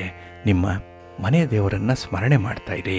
ಹಾಗೆ ಭಕ್ತಿಯಿಂದ ನವಗ್ರಹ ಸ್ತೋತ್ರವನ್ನು ಹೇಳ್ಕೊಳ್ಳಿ, ದುರ್ಗಾ ಸ್ತುತಿಯನ್ನು ಮಾಡಿ, ಅಮ್ಮನವರ ದರ್ಶನ ಮಾಡ್ಕೊಳ್ಳಿ, ಒಳ್ಳೆಯದಾಗುತ್ತೆ. ನಿಮ್ಮ ಅದೃಷ್ಟದ ಬಣ್ಣ ಕೆಂಪು, ಅದೃಷ್ಟದ ದಿಕ್ಕು ಪೂರ್ವ ದಿಕ್ಕು, ಅದೃಷ್ಟ ಸಂಖ್ಯೆ 1. ಮಕರ ರಾಶಿ. ಮಕರ ರಾಶಿಯವರು ಈ ದಿನ ತುಂಬ ಆತ್ಮವಿಶ್ವಾಸದಿಂದ ಕೆಲಸಗಳನ್ನು ಆರಂಭ ಮಾಡ್ತೀರಿ. ಆದರೆ ಈ ದಿನದಲ್ಲಿ ಕೆಲಸ ಕಾರ್ಯಗಳಿಗೆ ಅಡೆತಡೆಗಳು ಜಾಸ್ತಿ ಇರುತ್ತೆ. ಅದನ್ನು ನಿಭಾಯಿಸಬೇಕು ಅಂತ ಹೇಳಿದ್ರೆ ಈ ದಿನ ನಿಮಗೆ ಎಕ್ಸ್ಟ್ರಾ ಪವರ್ ಬೇಕು, ಎಕ್ಸ್ಟ್ರಾ ಎನರ್ಜಿ ಬೇಕು, ಎಕ್ಸ್ಟ್ರಾ ಒಂದು ಥಾಟ್ ಪ್ರಾಸೆಸಿಂಗ್ ಅನ್ನುವಂಥದ್ದು ಆಗಬೇಕಾಗತ್ತೆ. ಹಾಗಾಗಿನೇ ಈ ದಿನದಲ್ಲಿ ನೀವು ದೃಢ ಚಿತ್ತದಿಂದ ಕೆಲವೊಂದು ಸಮಸ್ಯೆಗಳನ್ನು, ಸನ್ನಿವೇಶಗಳನ್ನು ಎದುರಿಸಬೇಕಾಗತ್ತೆ. ಹಾಗೆ ಈ ದಿನ ನಿಮ್ಮ ಮನಸ್ಸಿಗೆ ಹಿಡಿಸದಂತಹ ತೀರ್ಮಾನಗಳಿಗೆ ಬದ್ಧರಾಗುವಂಥ ಸಂಭವ ಕೂಡ ಇರುತ್ತೆ. ಇಲ್ಲಿ ಒತ್ತಾಯ ಇದೆ.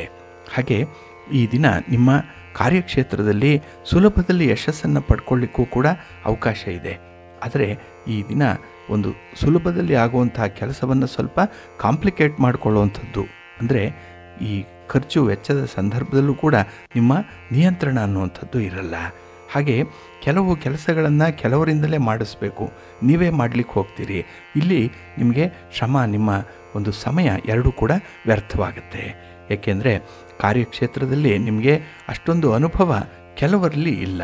ಹಾಗಾಗಿ ಅನುಭವಸ್ಥರ ಒಂದು ಬೆಂಬಲವನ್ನು ಪಡ್ಕೊಳ್ಬೇಕು, ಸಲಹೆಯನ್ನು ಪಡ್ಕೊಳ್ಬೇಕು. ಕೆಲವೊಮ್ಮೆ ಅವರಿಂದಲೇ ಅಂತಹ ಕೆಲಸಗಳನ್ನು ಮಾಡಿಸ್ಬೇಕಾಗತ್ತೆ.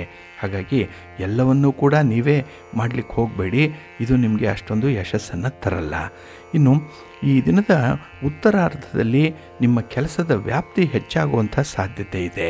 ಹಾಗಾಗಿನೇ ಈ ದಿನ ನಿಮ್ಮನ್ನು ನೀವು ಸ್ವಲ್ಪ ನಿಯಂತ್ರಣ ಮಾಡಿಕೊಳ್ಬೇಕು. ಅದರಲ್ಲೂ ಯುವಕರು, ಯುವತಿಯರು, ವಿದ್ಯಾರ್ಥಿಗಳು ಈ ದಿನದಲ್ಲಿ ನಿಮ್ಮ ಮನಸ್ಸಿನಲ್ಲಿ ಆಗುವಂಥ ತುಮುಲಗಳೇನಿದೆ, ಹೊಯ್ದಾಟಗಳೇನಿದೆ, ಇದನ್ನು ನಿಯಂತ್ರಣ ಮಾಡಿಕೊಳ್ಳಿ. ಹಾಗೆ ಪ್ರೀತಿ ಪ್ರೇಮದ ವಿಚಾರದಲ್ಲಿ ಈ ದಿನ ನಿಮಗೆ ಒಂದು ಚೌಕಟ್ಟಿದೆ, ಒಂದು ಚಕ್ಕಬಂದಿ ಇದೆ. ಅದರ ಒಳಗೆ ವ್ಯವಹಾರವನ್ನು ಮಾಡಬೇಕು. ಅದನ್ನು ಮೀರಿದರೆ ಸ್ವಲ್ಪ ಅಪಾಯ ಇದೆ. ನಿಮ್ಮ ಮನೆ ದೇವರನ್ನು ಸ್ಮರಣೆ ಮಾಡ್ತಾ ಇರಿ, ಗಣಪತಿಯನ್ನು ಈ ದಿನ ಪ್ರಾರ್ಥನೆ ಮಾಡ್ತಾ ಇರಿ, ಗಣಪತಿಯ ಸ್ತೋತ್ರವನ್ನು ಹೇಳ್ಕೊಳ್ಳಿ, ಒಳ್ಳೆಯದಾಗುತ್ತೆ. ನಿಮ್ಮ ಅದೃಷ್ಟದ ಬಣ್ಣ ಗುಲಾಬಿ, ಅದೃಷ್ಟದ ದಿಕ್ಕು ಪೂರ್ವ ದಿಕ್ಕು, ಅದೃಷ್ಟ ಸಂಖ್ಯೆ 1. ಕುಂಭರಾಶಿ. ಕುಂಭರಾಶಿಯವರಿಗೆ ಈ ದಿನದ ಕೆಲಸ ಕಾರ್ಯಗಳಲ್ಲಿ ತೃಪ್ತಿಯನ್ನು ಕಾಣುವಂಥ ಸಂದರ್ಭ ಇದೆ. ಹೊಸ ಕೆಲಸಗಳು ಬರುತ್ತೆ, ಹೊಸ ವ್ಯಕ್ತಿಗಳ ಪರಿಚಯ ಆಗುತ್ತೆ. ಹಾಗೆ ಹೊಸದಾಗಿ ಅಡ್ಡಿ ಆತಂಕಗಳು ಕೂಡ ಎದುರಾಗುತ್ತೆ. ಇದನ್ನು ನಿಭಾಯಿಸಬೇಕು ಅಂತ ಹೇಳಿದ್ರೆ ಈ ದಿನ ತುಂಬ ತಾಳ್ಮೆ ಬೇಕು, ಪ್ರೆಸೆನ್ಸ್ ಆಫ್ ಮೈಂಡ್ ಬೇಕು. ಹಾಗೆ ಈ ದಿನ ನಿಮ್ಮ ಕಾರ್ಯಕ್ಷೇತ್ರದಲ್ಲಿರುವಂತಹ ಒಂದು ಹೋರಾಟವನ್ನು, ಸಮಸ್ಯೆಯನ್ನು ಕಡಿಮೆ ಮಾಡಿಕೊಳ್ಳಿಕ್ಕೆ ಹಿರಿಯರ ಸಲಹೆಯನ್ನು ಪಡ್ಕೊಳ್ಳಿ. ಬಹಳ ಉತ್ತಮವಾದಂಥ ಸಲಹೆ ಈ ದಿನ ನಿಮಗೆ ಸಿಕ್ಕತ್ತೆ. ಹಾಗೆ ಈ ದಿನ ಒಂದಕ್ಕೊಂದು ಹೊಂದದ ಅಭಿಪ್ರಾಯಗಳನ್ನು ಸ್ವಾಗತಿಸಬೇಡಿ. ಯಾವುದು ಕೂಡ ಹೊಂದಾಣಿಕೆ ಆಗಬೇಕು, ಒಂದು ಮ್ಯಾಚಿಂಗಲ್ಲಿ ಆ ಕೆಮಿಸ್ಟ್ರಿ ಚೆನ್ನಾಗಿ ವರ್ಕೌಟ್ ಆಗಬೇಕು, ಅದು ಜೆಲ್ ಆಗಬೇಕು. ಆ ರೀತಿಯಲ್ಲಿ ನೀವು ಈ ದಿನದ ವಿದ್ಯಮಾನಗಳನ್ನು ಸರಿ ಹೊಂದಿಸಬೇಕಾಗತ್ತೆ. ಪರಿಚಯಸ್ಥರ ಜೊತೆಯಲ್ಲಿ ವ್ಯವಹಾರ ಮಾಡುವಂತಹ ಸಂದರ್ಭದಲ್ಲಿ ಸ್ವಲ್ಪ ಎಚ್ಚರಿಕೆಯಿಂದ ಇರಿ. ಹಾಗೆ ಈ ದಿನ ದೂರದ ಪ್ರಯಾಣದ ಒಂದು ಸಂದರ್ಭ ನಿಮಗೆ ಅಷ್ಟೊಂದು ಲಾಭವನ್ನು ತರಲ್ಲ, ಶುಭವನ್ನು ತರಲ್ಲ. ಆದರೆ ಆ ಪ್ರಯಾಣ ಮಾತ್ರ ನಿಮಗೆ ತುಂಬ ಸಂತೋಷವನ್ನು ತರುತ್ತೆ, ತುಂಬ ಎಂಜಾಯ್ ಮಾಡ್ತೀರಿ. ಹಾಗೆ ಈ ದಿನದಲ್ಲಿ ಹೊಸ ಅವಕಾಶಗಳು ಸಿಕ್ಕಾಗ ಅದನ್ನು ಸದುಪಯೋಗ ಪಡಿಸ್ಕೊಳ್ಬೇಕು. ಅಂಥ ಒಂದು ಜಾಣ್ಮೆ ಇರಲಿ, ಅಂಥ ಒಂದು ತಾಳ್ಮೆ ಇರಲಿ ನಿಮಗೆ. ಹಾಗೆ ಈ ದಿನ ಯಾವುದೇ ಒಂದು ವಿಚಾರದಲ್ಲೂ ಕೂಡ ಅತಿಯಾಗಿ ವರ್ತನೆ ಮಾಡುವಂಥದ್ದನ್ನು ನಿಯಂತ್ರಣ ಮಾಡಿಕೊಳ್ಳಿ. ಯಾವುದೋ ಅತಿ ಆಗಬಾರ್ದು, ಎಕ್ಸ್ಟ್ರೀಮಿಟಿ ಅನ್ನುವಂಥದ್ದು ಈ ದಿನ ನಿಮಗೆ ಸಿಕ್ಕಬಾರ್ದು. ಹಾಗೆ ಈ ದಿನ ವಿರೋಧಿಗಳನ್ನು ಅಲಕ್ಷ್ಯ ಮಾಡುವಂಥ ಒಂದು ಪ್ರಾಸೆಸ್ ಏನಿದೆ ಅದನ್ನು ಸದ್ಯಕ್ಕೆ ತುಂಬ ಎಚ್ಚರಿಕೆಯಿಂದನೇ ಮುಂದುವರಿಸಬೇಕಾಗತ್ತೆ. ಏಕೆಂದರೆ ನಿಮಗೆ ಏನೇ ತೊಂದರೆ, ಅಪಾಯ ಬಂದರೂ ಕೂಡ ಅದು ನಿಮ್ಮ ವಿರೋಧಿಗಳಿಂದ ಬರುತ್ತೆ.